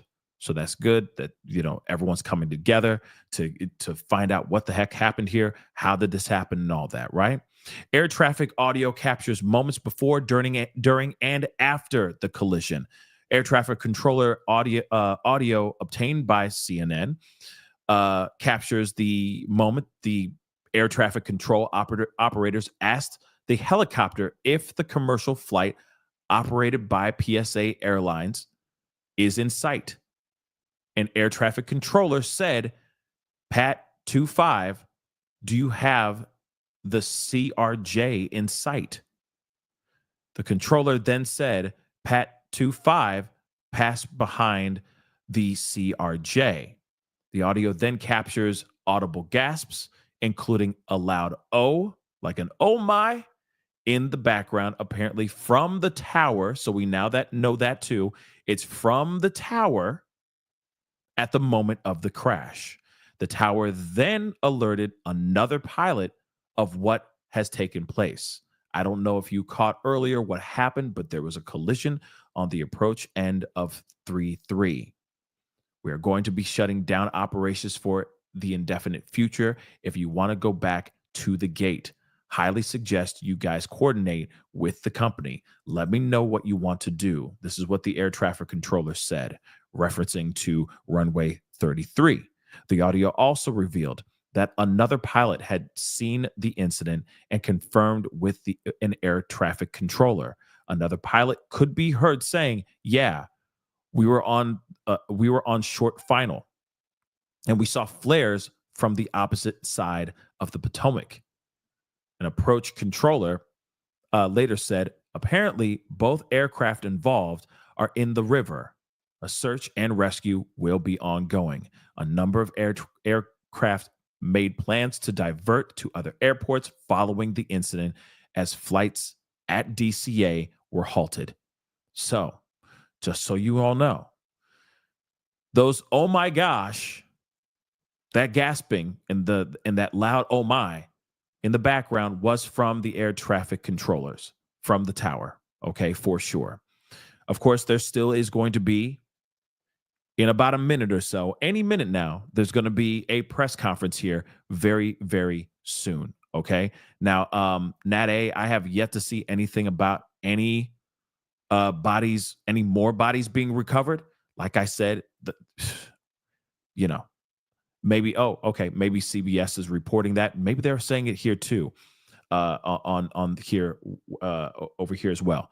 But let me turn this on so we can hear what's going on. Maybe they got some new updates, and so we can get into this press conference. But 18 bodies recovered. If that's true, hopefully we hear from them now, or we may hear that update in the press conference as well. Let's take a listen. Pretty good night for travel. I mean, you look up in the sky right now, and it's plenty of stars. So they would have been coming in, that regional jet, also known as an RJ or a Bombardier regional jet, coming in on a typical flight, right? I mean, Reagan Airport is known for a lot of regional jets coming in because of Congress. Congress has kind of demanded that the airport services a lot of flights across the country to congressional districts. And the airport wants to, do what Congress wants. So you've got some small flights going into Reagan Airport from some smaller airports around the country that you might think that's unusual, that you would have a flight direct from Wichita into here, that it wouldn't go through a hub, Kansas City or whatever.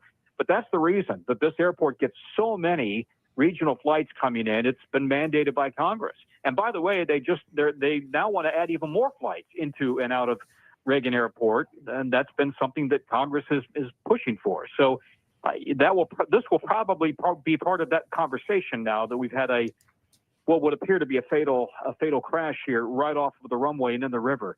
I will tell you, I spent a day several years ago with the airport fire rescue team, and they showed me how quickly they have to be out down, according to FAA rules, how quickly they've got to be down and out on the middle of the runway when they get word of an incident, of a crash. And they move, as you would expect, very quickly, but these runways are long. And so they've got a long way to go to get from one side of the airport to the other, but they are constantly practicing this kind of an emergency response. We will get regular reports here in the newsroom of, the airport this weekend is going to be holding a drill. Don't worry, everything's okay, but they're going to be drilling for a crash, or they'll be drilling for some sort of an event in the water. And they do that with all of the partner agencies around, whether it's in Virginia or DC, calling those partner agencies in to deal with a mass casualty incident. And so tonight, all of that training, all of that years of training with coordinating all of these various departments is being put to the test. We'll draw your attention. You've likely seen it yourself. Camera crews now setting up their microphones. That doesn't necessarily mean we're immediately close to a news conference, but we were told around this time. So crews setting up in a position so we can bring that to you live and get the latest update from authorities. They've not been able to update us to this point, simply understood by the gravity and urgency of their task right now, which is to confirm the situations involving those who were on board that aircraft. And speaking of those on board the aircraft, Tom, you talk about training. I don't think pilots can really train for, a collision at a low altitude.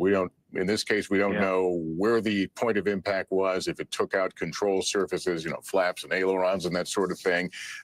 They might have just, simply been powerless to affect the trajectory of that aircraft. It just from the video, it certainly appears as if this was just an instantaneous fireball. The Sikorsky 60 is a big helicopter, and those are big blades.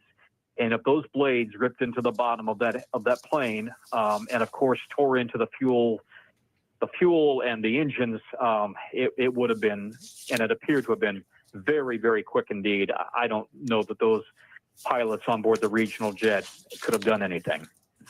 And Courtney Kuby, I want to go back to you. I understand Secretary of Defense Pete Hegseth has put out a message. Yeah, he has. So we've heard a couple of very short messages, postings on X this evening from the new Secretary of Defense, Pete Hegseth. The most recent one, though, he says, He calls this incident absolutely tragic. He tweets, or he posts a statement from the Joint Task Force, National Capital Region, and the Military District of Washington. We just talked about this aviation battalion actually falls underneath that command here. He posted a statement, which we have, but he says that search and rescue efforts are ongoing, and then says a investigation launched immediately by Army and DOD. So that gets to one of the questions, one of the things you and Tom were talking about earlier, the idea of how this could be investigated and whether the Department of Defense would have a component to that. I can tell you military helicopters like this Black Hawk should have a flight data recorder or a black box, as you were talking about earlier. That is standard, especially when we're talking about something, you know, flying here in the DC region. It's not in a combat area. It would be a very, this should be a very standard mission on a standard, you know, aircraft. But DOD does have, the various services actually have their own investigative bodies to look into crashes. You know, unfortunately, there are military aircraft crashes. We just heard about one in Alaska yesterday, only just over 24 hours ago. An F-35 crashed. The pilot fortunately was able to eject safely out of that aircraft, but it crashed into a fiery ball of flames, Lester. So we've done a lot of reporting on the various military aircrafts, and the services will absolutely, I can guarantee you, will do a full investigation. And as we're hearing now from the new Secretary of Defense, both Army and the Department of Defense, he is saying, are launching immediate investigations into this incident here tonight, Lester. Yeah, you know, as you have, Courtney, we've flown on military aircraft before. One of the things I have noticed is their awareness of the potential for this sort of accident. I've been on choppers, I've been on, you know, tankers and transports where you've got the crew chiefs or flight engineers, you know, immediately on takeoff, eyes out the window, looking out, be able to advise the folks at the controls if there's any potential impact, because a lot of cases they do fly in and around major commercial airports in areas that are heavy traffic. So it's certainly something that's on the mind of flight crews that I have flown with in the past. About the need to keep all eyes out the window at those critical moments of flight, and certainly low approaches like that operating around a busy airport are certainly critical areas where you know, all eyes are certainly welcome traversing those areas. Again, the picture on your right, the microphone stand there, indicating that's where we expect officials to gather here, hopefully quite shortly, to give an update on the search operation as to whether this is still a search and rescue operation or something different. Based on where they're at. We've seen high water rescue vehicles among that sea of red lights there near the end of the runway. We've seen a lot of these big specialized vehicles supporting dive operations who have brought into the area. Our correspondents have noted this is an area where they have really practiced and put to use the idea of mutual aid, putting out the alarm that they need help, and getting responses, in this case, from several states in the region to be able to send their resources, whether choppers or dive teams, to the area to join in this. As we reported earlier, they'd even reached out to other boaters in the area to get eyes on that water to try and find clues, but certainly more important to find survivors of this crash. There's a Swiftwater vehicle. I couldn't quite catch the name of the municipality, but you can see they're all waiting for their marching orders, where they need to be and where they can best be of assistance. There you see some other crews there in a orange raft, and they appear to be wearing the outfits we use in cold weather diving climates. And again, waiting perhaps for a most likely area to search to find someone. So difficult work, grim work. You know, we talk about the bravery of first responders. This is what they do. But it's important and incumbent on us to point out the difficulty and their determination to do the job and do it well. Peter Alexander has been able to witness some of that firsthand. He is near the crash scene for us tonight. We saw choppers flying by a bit earlier above you. What's the scene there now? Lester, if you could take our shot right now, right above us, you can see one of those choppers that for the last 5 minutes has been circling. It's only, honestly, it's not very high up, coming quite low, almost following the exact line that plane would have been taking as it was coming in that final descent, preparing to land at DCA. We've seen it make this lap now about 3 or 4 times in the last 5 minutes with this giant beam of light, and circling back again, looking at the water, the Potomac.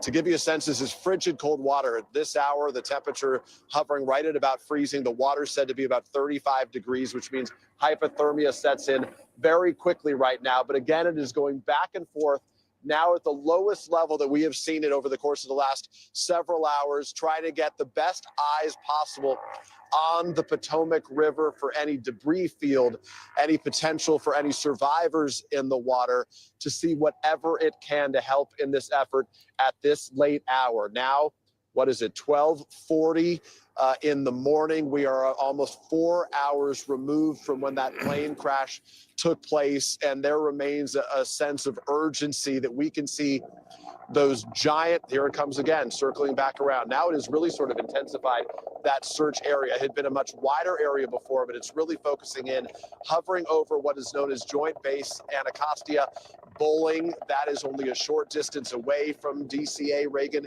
National Airport. We're only about 3/4 of a mile south of the airport right now. It's now hovering, going at a quite slow speed to really focus on the waterway. And that, well, we'll give you a sense. You can watch it for yourself.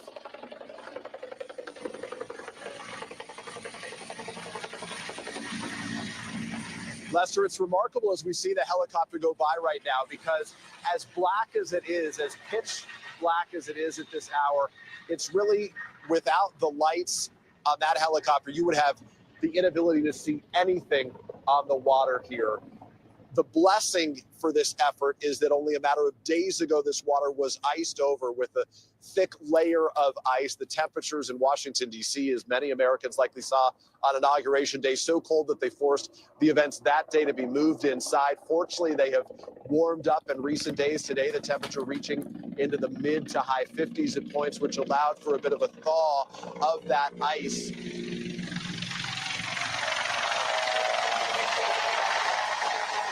I got to tell you, that helicopter, Lester, is probably only about 150, maybe 250 feet above us right now. It is quite low, and it just continues to be circling. This is the most sort of activity we've seen from those rescue helicopters in the course of this evening. As you have seen, though, right now, there are obviously dive teams that are in the water. There are some of those emergency rescue boats, those raft-type boats that are in the water as well. We've heard from the governors of both the state of Maryland and Virginia right now, sending their state police and rescue teams here, their dive teams as well, to go into this water in hopes that they might be able to find anything. Obviously, it's not just a search for the black boxes to learn information, but most urgently a search for any survivors that could be in the water right now. But recognizing that 4 hours have passed, it really does make it a grim situation as they try to find anybody who may still be in the water here.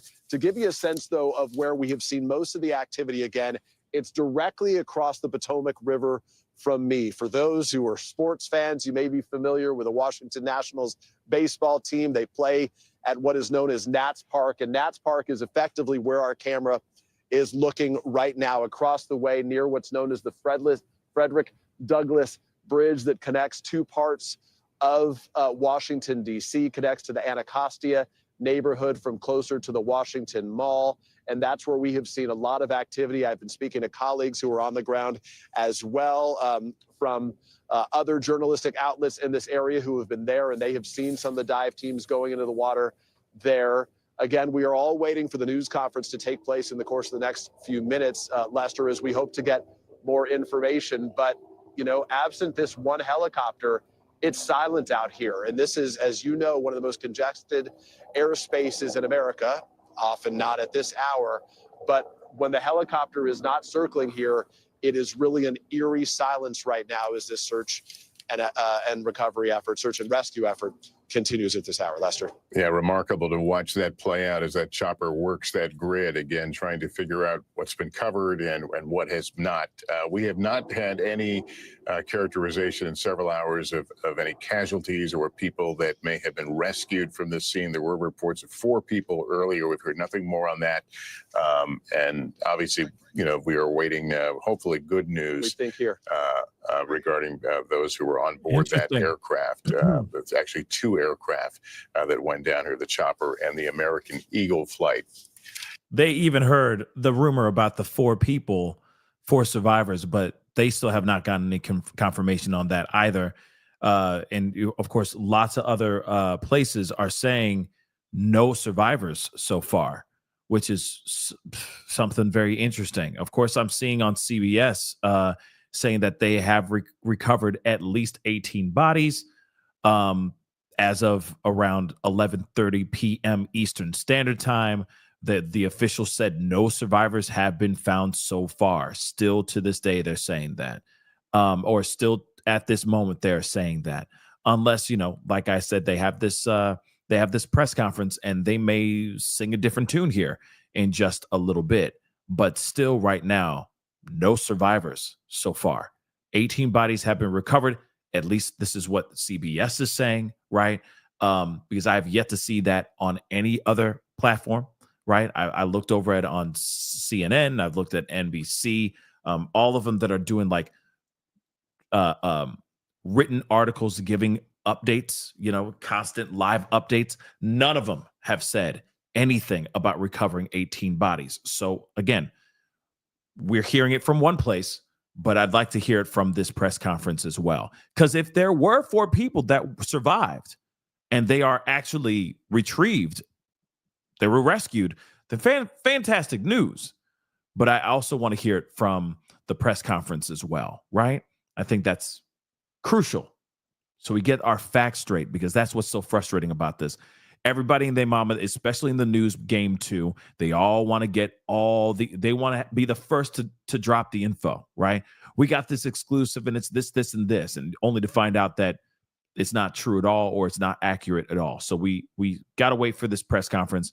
Hopefully they'll have more information for us, and we'll get the facts. Any updates on your end? Yeah, well, we are going to learn a lot from that news conference that's expected in just the next few minutes here, and hopefully some good news. We're keeping our fingers crossed, but I can tell you that this is definitely a grim scene out here right now, and we're hoping for the best. I have been talking to some airport officials and some airline officials. The airport itself and the airline, they actually have a joint family assistance program, something you would never want to think about. But in a situation like this, it's what you train for. And so I walked through the airport, potentially looking for any family members who are here waiting for loved ones to come in on that flight. The airport has a training program where they can identify them, bring them together. Hopefully there is some comfort and solace that they can provide to that family. And again, we're all keeping our fingers crossed in this situation. But I do want to show you guys and set the scene that what's going on here. Hours after this crash here between an American Airlines and American Eagle plane, as we now know, as the head of American Airlines told us, and a Black Hawk helicopter here over the Potomac River. This is still the scene here, hours later, as we have so many emergency personnel, so many emergency vehicles out here, still right on the banks of the Potomac River. The water here surrounds the airport on multiple sides. If you've ever been to Gravelly Point to watch those planes land, come in and take off, you know that you're right up against the water. There's actually a boat launch area where you can go right there. So this plane coming in, and as Ted was just talking about, is the busiest runway in America. That's runway 1, the main runway at Reagan National Airport, where many times they will actually have planes landing and almost taking off at the exact same time. It's not uncommon to see a plane coming in for a landing and one at the other end of the runway taking off at the same time. But that's not the runway that this plane was coming in on. It was coming in on the much shorter runway 33, which would have taken the plane's trajectory, if you will, more so over the Prince George's County side of things, more so over the DC 295 sort of things, to come in on an angle and then come into the airport. Plenty of details that we still need to learn. And the NTSB, we should say, there's a good chance that the NTSB now has complete control of this situation. The NTSB is right here in Washington. They can come from L'Enfant Plaza, go across the river, and basically take control of this operation. And I can tell you from covering the NTSB for years, Once they take control of the situation, they're in control. Just so you know, NTSB is the National Transportation Safety Board. Just so you guys know. Now, President Trump did make a statement. I think we should take a listen to what he has to say here. It's very interesting what he's saying. He is saying pretty much, he's saying that this situation should have been prevented. Okay, so Trump called tonight a terrible night in a post on Truth Social and said the situation, quote unquote, should have been prevented. This is what he said. The airplane was on a perfect and routine line of approach to the airport. The helicopter was going straight at the airplane for an extended period of time. It is going up or down. Oh, sorry. It is a clear night. That's what he says. Okay, so he said the helicopter was going straight at the airplane for an extended period of time. It is a clear night. He put in bold letters. All right. Then he said the lights on the plane were blazing. Why didn't the helicopter go up or down or turn? Why didn't the control tower tell the helicopter what to do instead of asking if they saw the plane? This was a bad situation that looks like it should have been prevented. Not good. That's what he put on his Truth Social post. That's literally what he said. Just so you know. So the NTSB said it has launched a GO team to investigate the crash. The cause has not been determined. Okay, to follow up his post, Trump also said, "What a terrible night this has been. God bless you all." That's all he said thus far. Okay, but even Trump is sitting here going, "Hey, this doesn't make any sense. Why didn't the plane go down or they go up or maneuver around this? This doesn't make any sense. It's going directly towards the plane. What the heck is going on here?" Even he is asking that question as well. Okay, it is a bit odd, but like I said, hopefully they get down to the bottom of it. This could have been a freak accident. You never know. This could have been something else too. God only knows, but it seems a bit odd, right? It does seem a bit odd, but again, anything is possible, and I'm waiting for the press conference, which hopefully will happen soon. I mean, dang. Hopefully it's happening soon, okay? But AKA the cat lady, thank you so much for the love. Thank you for covering this with such empathy. Of course. This is terrifying. This is terrible, terrifying information. This is sad, right? And again, this doesn't make sense. It just doesn't. At face value, at looking at it from what we saw and what all the information that we have gathered, it just doesn't make sense. So hopefully we get an answer here very, very soon.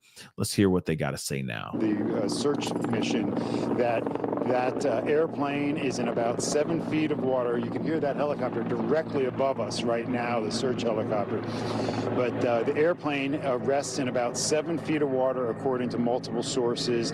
The airplane is split in two, and divers from both DC Police and DC Fire have made entry into the wreckage of the plane, looking for whatever they can, whether they be survivors or making recoveries of bodies. We have not been given clear guidance on that yet from officials. We hope to get that at the press conference. As for that Black Hawk helicopter, I'm told by those same sources that the helicopter is upside down in the water. It is in a more precarious situation, bobbing up and down. Sometimes they see it above the surface, sometimes it goes below the surface. But at last check, when I spoke to my sources, they told me divers had not been able to make entry into that helicopter just because it was not stable enough for them to go into yet. So again, a massive rescue operation here along both sides of the Potomac River, south of Reagan National Airport.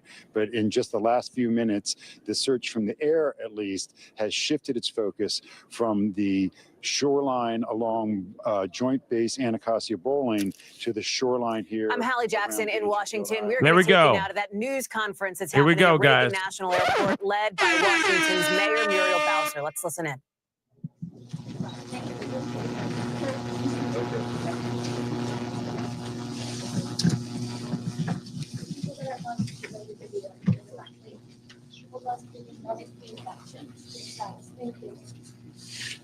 I'm Muriel Bowser. I'm the mayor of Washington, D.C. I'm at Reagan National Airport. I am joined by United States Transportation Secretary Sean Duffy, United States Senator Jim Moran, Senator Roger Marshall, Jack Potter, the CEO of the Metropolitan Washington Airports Authority. We are here to brief you on the very tragic events of this evening, where we know a passenger plane coming to the airport here collided with a military helicopter. Our fire department, DC Fire and EMS, supported by fire departments and police departments from across the Washington metropolitan region, are executing a rescue operation in the Potomac River. They are working diligently in very dark and cold conditions, cold water, to execute this rescue operation. We have had the opportunity to be briefed by American Airlines officials. I'm told that American Airlines leadership is on the way to Washington as well. And officials are in the airport talking to families now. We do have a 1-800 number where families should contact us, should contact American Airlines for more information, and we will be providing that information shortly. I am going to turn to a number of officials to provide as much information as we can this evening, and we expect to have more frequent briefings at daylight. So with that, I'm going to turn to Secretary Duffy. Thank you, Mayor Bowser. I think for all of us, we want to extend our thoughts and prayers to those individuals who were impacted by the events tonight, their families. We know this is a very difficult time for all of them. I want to join the mayor and everyone here to extending our thank you to the first responders who, again, in very difficult situations and environments, are out there searching and attempting to rescue. Tonight, I spoke with President Trump and his team in the Situation Room. I had a conversation with Secretary Pete Hegseth as well, and then with the Kansas delegation and the mayor and others in leadership, as well as Governor Youngkin from Virginia and Governor Kelly from Kansas. From the Department of Transportation and FAA's perspective, we are going to offer full support to those on the ground, to the mayor, but also to the NTSB, who is going to be conducting the investigation in this matter. We are going to provide all the support that's necessary. Mayor. So with that, I want to ask Chief John Johnley from DC Fire and EMS to provide an update. Good evening, everyone. I'm John Donnelly, Chief of DC Fire and EMS. This evening at 8:48, an alert was sounded, initiating a large regional response to a report of an aircraft crash on approach to the airport. This response includes first the Metropolitan Washington Airports Authority's Fire Department, the District of Columbia Fire Department, the Metropolitan Police Department, and the U.S. Park Police to respond into the area and to sort that out. At 8:58, the first units arrived on the scene and found an aircraft in the water and began rescue operations. This incident has grown. There's currently about 300 responders working. We have boats from all throughout the region, police and fire boats. We have a mutual aid agreement in Washington, D.C., the National Capital Region Mutual Aid Agreement administered by the Metropolitan Washington Council of Governments, and we're all operating under that. We're operating under a unified command. Everybody's together. So we also have requested state police helicopters from Maryland, and the Coast Guard helicopter is working. So this is a state and federal response as well. U.S. Coast Guard's got some boats in the water as well. So it's a highly complex operation. The conditions out there are extremely rough for the responders. It's cold. They're dealing with relatively windy conditions. Wind is hard out on the river. So they're out there working. We're doing everything we can to keep them safe. And with that, I'm going to turn it back to the mayor. In Chief Bonnet from MWA. I'm Rick Bonnet, Fire Chief of MWA Fire and Rescue. Our unit, as Chief Donnelly already alluded to, at 2048, we received an alert from the FAA tower of an aircraft incident involving a commercial aircraft and a helicopter.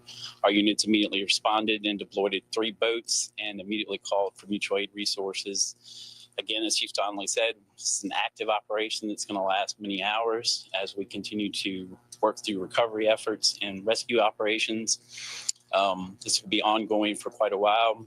Our thoughts and prayers are with the families and our communities, and we appreciate all DC's support to our agency and our federal partners. So with that, I wanted to turn to the senators who are from Kansas who wanted to say a few words. First, Senator Moran, and then Senator Marshall. Mayor, thank you, and Mr. Secretary, thank you. The and to our facts. first responders, thank you very much for all that's taking place here. I'm Jerry Moran. I'm a United States Senator from Kansas, and I chair the subcommittee and Commerce Committee on Aviation. So we have really a serious and sad circumstance that we want to be here to be helpful. And we're praying that our responders are safe and the folks who are on that flight are recovered. The circumstance I would describe is that I know that flight. I've flown it many times myself. I lobbied American Airlines to begin having a direct nonstop flight service to DCA. That flight has been in existence about a year. And it is certainly true that in Kansas and in Wichita in particular, we're going to know people who are on this flight, know their family members, know somebody. So this is a very personal circumstance as well as an official response. And again, we will do everything we can to make certain that we're supportive of the rescue efforts, and we'll do everything we can to make certain that our subcommittee and Congress is engaged in what needs to take place following the outcome of this evening and this month's kind of investigation. I've talked to NTSB, I've talked to the White House, I've talked to the Department of Defense, and I've talked to the CEO of American Airlines. And there is all of us pulling together for the best outcome possible. I'm honored to be here with my colleague, Senator Marshall, as we try to make certain that we care for those certainly back in Kansas that were on that flight. But it's a reminder that there are people here in Washington, D.C., and this region, in Virginia and Maryland, and many places else that fly to and from Kansas. And so we're rooting and supporting all those, regardless of where you're from. And Mayor, I appreciate the gathering here for us to try to provide information to those in Kansas and across your city. Thank you. Yeah, thank you. So, thank you, Senator Moran and Mayor, Secretary. You know, when one person dies, it's a tragedy, but when many, many, many people die, it's an unbearable sorrow. It's a heartbreak beyond measure. And I know Senator Moran and I are here just to say we care. We wish that there was more we could do, but unfortunately, there doesn't seem much at this time. I want the folks back home to just know that we care, that we love them, and that this is a time when we'll have to join arms together and help each other out. We've been through things like this before, through tornadoes and floods and things, but it's really hard when you lose, you know, probably over 60 Kansans simultaneously. And I don't want to forget the pilots and the flight attendants, you know, are doing, you know, do their job, and the military personnel we lost. Now, all those lives are so valuable, and it is such a tragedy that we lost them. You know, I think often in times like this, I try to find a scripture that, you know, is apropos, and this is from the book of Psalms. It says, "The Lord is close to the brokenhearted and saves those who are crushed in spirit. Certainly we're crushed in spirit tonight. We mourn with the families who lost loved ones, and we truly are joining them in prayer and wrapping our arms around them in love and compassion. Thanks for everybody for coming out tonight. Thank you for your thoughts and your prayers. So certainly I speak for the people of Washington, 700,000 of us who are extremely sorry for the families who are experiencing loss tonight. And so we want you to know that we will continue to work with American Airlines to share information as frequently as possible and make sure that we're getting accurate information out to the public. But my sorrow for all of the people and crew on the plane and our military personnel on the helicopter is very deep. I do want to turn to Jack Potter, who is the CEO of our Airports Authority, responsible for Reagan National Airport and Dulles International Airport, to talk to you about how the airport responded and what's going to happen next. Well, what are the Good facts? evening. As was said, I'm Jack Potter, the President and CEO of the Metropolitan Washington Airports Authority. Thank you all for being here tonight and under these very, very grim circumstances. First of all, I want to let you know that we're providing support to all the families who are involved. American Airlines has established a phone number for them to reach out. It's been published, but let me repeat it. It's 1-800-679-8215. So families of folks that were on the plane are asked to contact them. We did have folks who were at the airport to pick up loved ones. And so American has set up a center in their in their lounge at the north end of the airport. And we've directed the families there. And there are folks there counselors there to work with the families.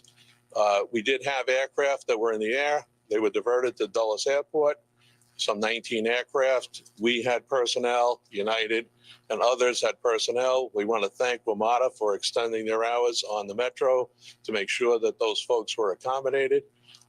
Right now, as was said earlier by the chief, we're in a rescue mode.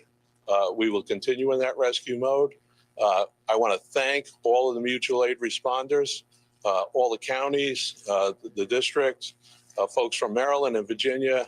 Everybody's on site doing the best they can, and numerous boats out in the water right now. NTSB is on site. I want to thank all of the folks behind me, the secretary, the mayor, the two senators for all of their support. And we're going to continue to work through the night.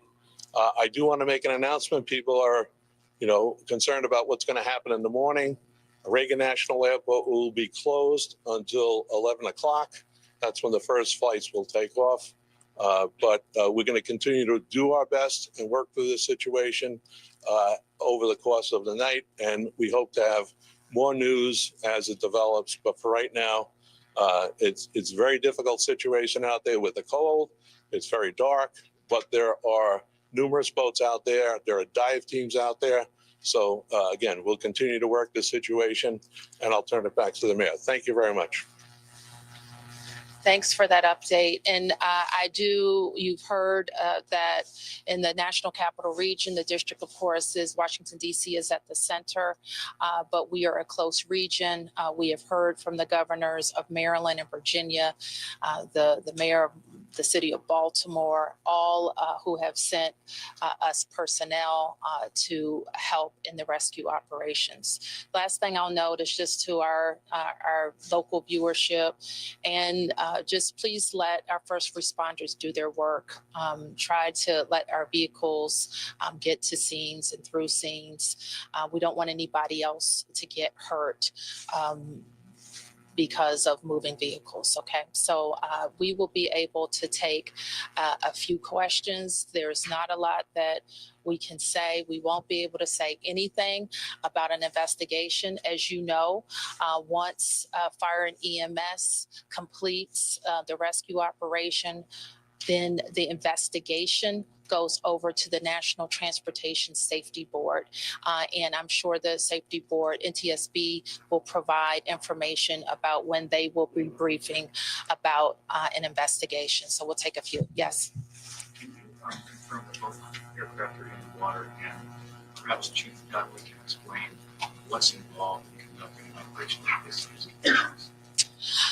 Yes, both aircraft are in the water. The focus now is rescuing people, and that's what all of our personnel are focused on. And Chief, I think he's given a pretty good description, but if there's anything else you want to add, Chief?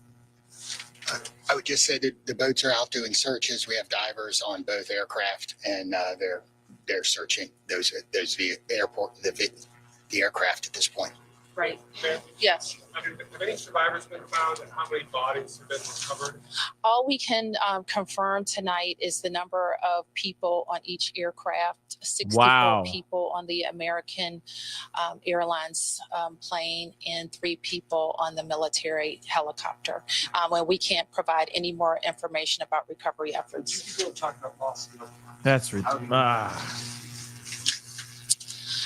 I didn't say I didn't know people had lost loved ones. I said we can't talk about any of the recovery efforts in specific tonight. Yes. So I'll call on who's next. Yes. Thank you, Mayor Bouncer. Will this affect operations at Dawson PWI? Will the Potomac River traffic be closed to boats? Yes. And so Jack has talked about, can you talk about Dulles? I'm not sure we can talk about BWI, but we can talk about Dulles. There is no impact at BWI or at Dulles. As I said earlier, our airport here, Ronald Reagan National Airport, will be closed until 11 o'clock. Obviously, that will be fluid. We'll learn more, but we wanted to advise passengers who might be coming to the airport in the morning that we will be closed until at least 11 o'clock. Question for Secretary Duffy. Yeah, 1 second. You're next. Hi, Mayor. Thank you so much. Uh-huh. So, just other than the current situations like we know the water is extremely cold and it's very dark outside. Although Los Angeles is saying that there are numerous holes in the water, but what's the the biggest challenges for the rescues? What best scenario we face in a few hours? So the challenges are access. The water that we're operating in is about 8 feet deep. There is wind, there is pieces of ice out there. So it's just dangerous and hard to work in. And because there's not a lot of lights, you're out there searching every square inch of space to see if you can find anybody. The divers are doing the same thing in the water. The water is dark, it is murky, and that is a very tough condition for them to dive in. The question about the river, we'll make that decision later. The Coast Guard's on scene, and I would expect that it's not a high use time in the river, and we should not expect to have commercial recreational traffic on the river tomorrow. Okay, 3 questions. 1, 2, 3. Secretary Duffy, you've been in touch with the air traffic controllers who were in the tower at the time of the crash. I have not. And it's mentioned this is your first several hours. Man. What are your thoughts? My focus is on those who are impacted on this flight. And again, I've been secretary for a little over a day, and the tragedy that we're going to deal with this recovery, I think is touching everyone's hearts, whether it's here in the greater DC area or in Kansas. And again, I think everyone here is thinking and praying for those who potentially have lost a loved one. And thank you. Thanks for the question. Can any of you give us any sense about how an accident like this could have happened so close to the airport, right in the heart of DC? There have been reports that the DCA tower contacted the helicopter moments before the crash to ask if they had sight of the aircraft, and apparently the helicopter reported that it did have sight of an aircraft. Is it possible that it had the wrong aircraft in sight? Do you have any sense of what went wrong in those flights? I know that the National Transportation Safety Board in its investigation will be able to search on all of those questions. We wouldn't be able to talk about that tonight. Yes. 2 points for Secretary Duffy. It was when you were talking about the current situation with the president and both of you here. Can you tell us more about the president's initial reaction to this?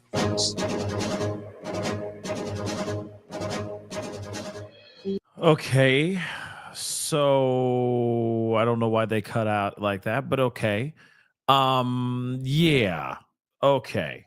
Let's hear what they got to say here really quick. In a news conference just moments ago, officials could not confirm any number of fatalities or whether they've recovered any survivors. But we do know some 300 emergency responders are on the scene in a massive rescue operation. You're looking at some of that there. Here's what else we know. The FAA has now confirmed that regional jet with 60 passengers and 4 crew members on board collided with an Army Black Hawk helicopter, both aircraft crashing into the Potomac River. Now, that flight had been en route from Wichita, Kansas to Reagan National when this happened around 9 o'clock Eastern time. An Army official says preliminary indications suggest 3 people were on board that military chopper. At this point, you've got this search operation, all hands on deck in extremely rough conditions in the river. It is cold. It is windy here in Washington. The D.C. mayor says Reagan airport officials are meeting with some of the family members of the passengers who were on that flight. We also know that Reagan will remain closed until 11 o'clock tomorrow morning. This, of course, is the first major commercial plane crash we've seen in this country since 2009. I want to bring in Peter Alexander, who's at the scene. And Peter, I want to make clear you are off camera at the moment because you have been asked by rescuers to turn the lights off, you and our crew that's out there, so that they can access and view the river. Talk us through what you're seeing. Hallie, that's exactly right. And right now on your screen, you can see that live picture on the Potomac River. To give you a sense, the water is frigid, 35 degrees. We're told the air temperature right now feels like 31 degrees below freezing. The blessing for this effort is that the temperatures were a bit warmer today, allowing a thaw, which means that that layer of ice that had covered the Potomac River over the course of the last couple of weeks is not there. But as you heard from some of those law enforcement and other officials within the last couple of minutes at a news conference that we were just monitoring, these are very dangerous conditions. It's very cold. There is ice in the water. I do want to show you now, if we can, our first image of what is that American Airlines aircraft in the water. This was provided by Getty Images, one of the photographers capturing this image. We are told that the plane was broken into 2. It is said to be in very shallow water at this hour right now, that rescue teams, rescue divers, search and rescue divers were accessing the fuselage, the plane, looking for any survivors, looking for who may be inside. As you said moments ago, and I should say, as you're speaking to me right now, again, I'm seeing one of these search and rescue helicopters flying overhead, Hallie. They have been scanning the Potomac River for most of the last few hours that we've been here, a grid to try to find if they see any survivors or any debris. Hallie. Peter Alexander, we're looking at that live shot now. And as we do, I want to bring in our aviation correspondent, Tom Costello. And Tom, what else are we learning and what are you hearing from sources about how this could have possibly have happened as we look at some of these images, as we look at that photograph? It is just a gut punch for so many across the country. That photograph is haunting and awful because we are looking at the distinct possibility of multiple casualties here in the Potomac River. The investigation is going to be very much that photo right there, which appears to show the fuselage of the plane, of this regional jet there in the Potomac River, as rescue teams are surrounding it, and it would appear that the majority of that plane remains submerged. 64 people were on that plane, 3 in the Army helicopter, the Sikorsky 60 helicopter. The video that seems to show the midair collision is going to be a big focus for investigators, because it does appear in that video that the helicopter comes up from behind the plane as the plane is approaching runway 33 here at Reagan Airport and slams into the back of that of the plane, and that causes the fireball, and the plane then goes into the water. So it has now been 4 hours and 17 minutes, more or less, since this emergency began, with fire and rescue and police personnel from across Maryland, Virginia, and D.C., all, as you see, on scene here on the Potomac River. Tom Costello, thank you. That concludes for now this special report, but we'll have a lot more coverage on our streaming network. So, guys, I mean, I was hoping that we were going to get more information. I get it that this whole thing is still ongoing. They're still looking for things. But let's see if there's something going on here. Nope. They're just, doing the theme music or whatever they have. Still, it's Lee Jackson in Washington, where we are monitoring, of course. okay. Again,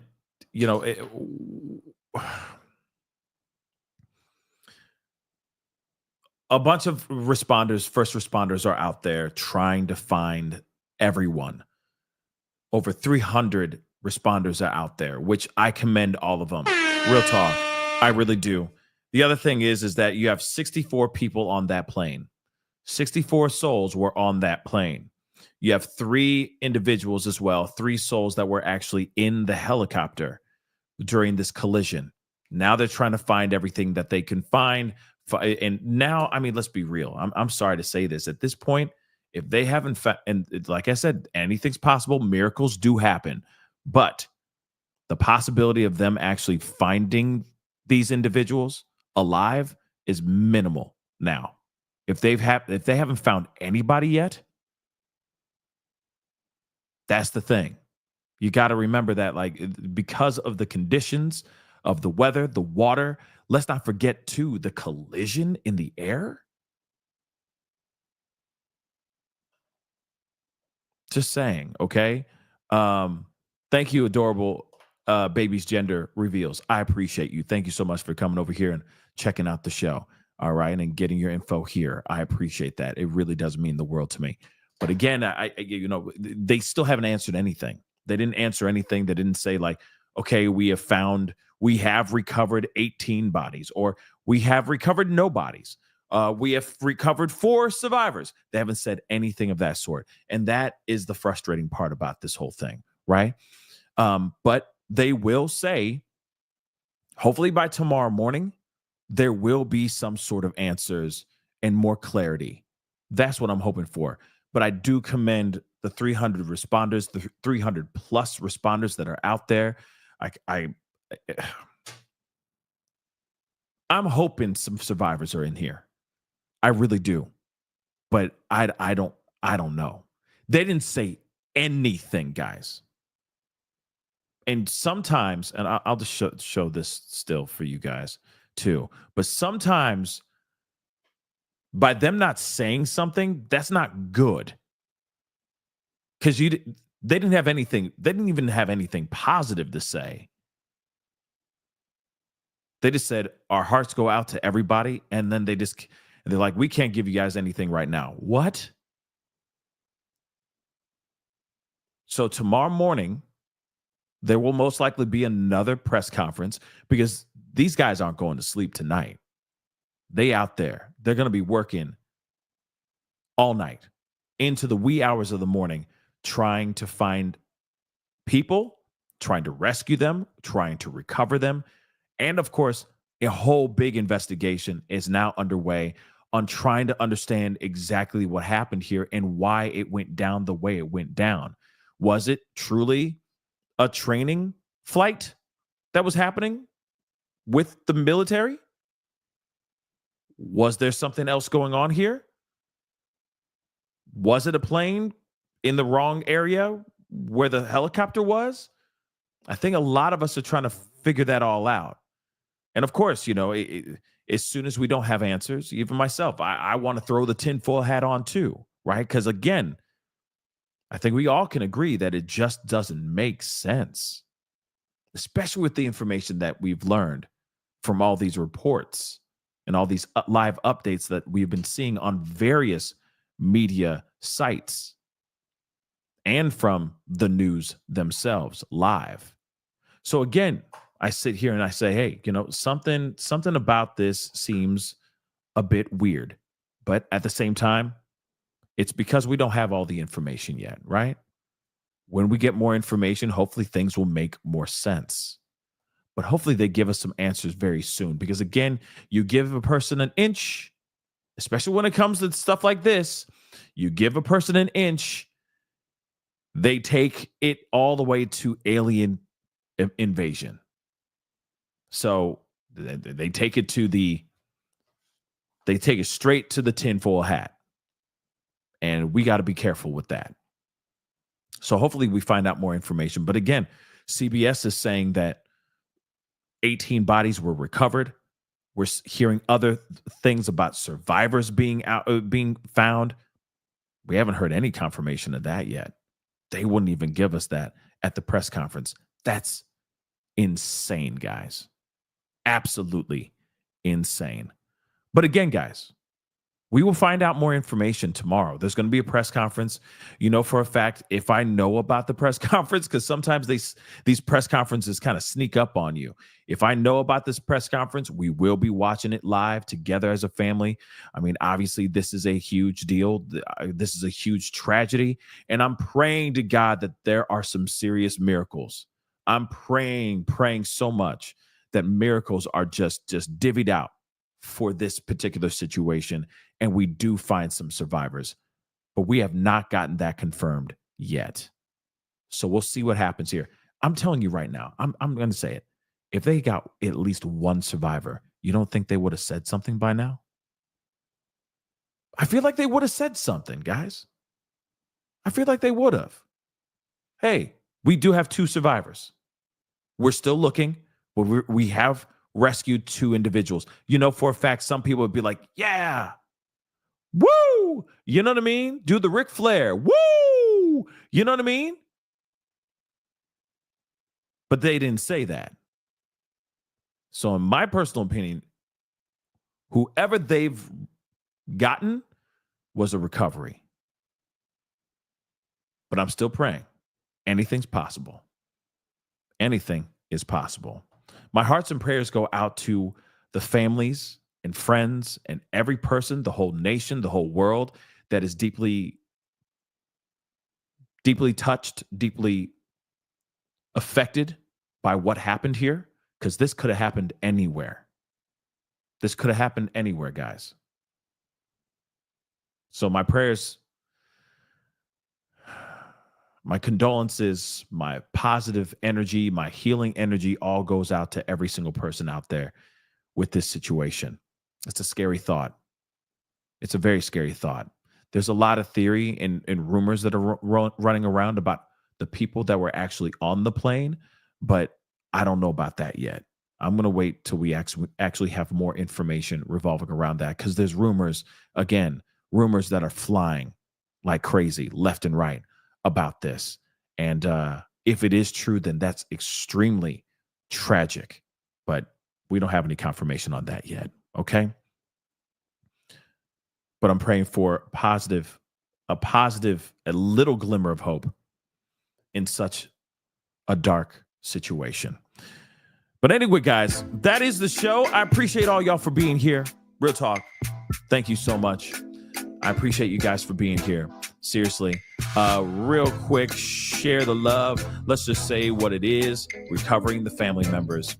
Yeah, I think that's what it is right now, too. Thank you so much. Mimi, thank you so much for the love. I appreciate you. Thank you so much, Mimi.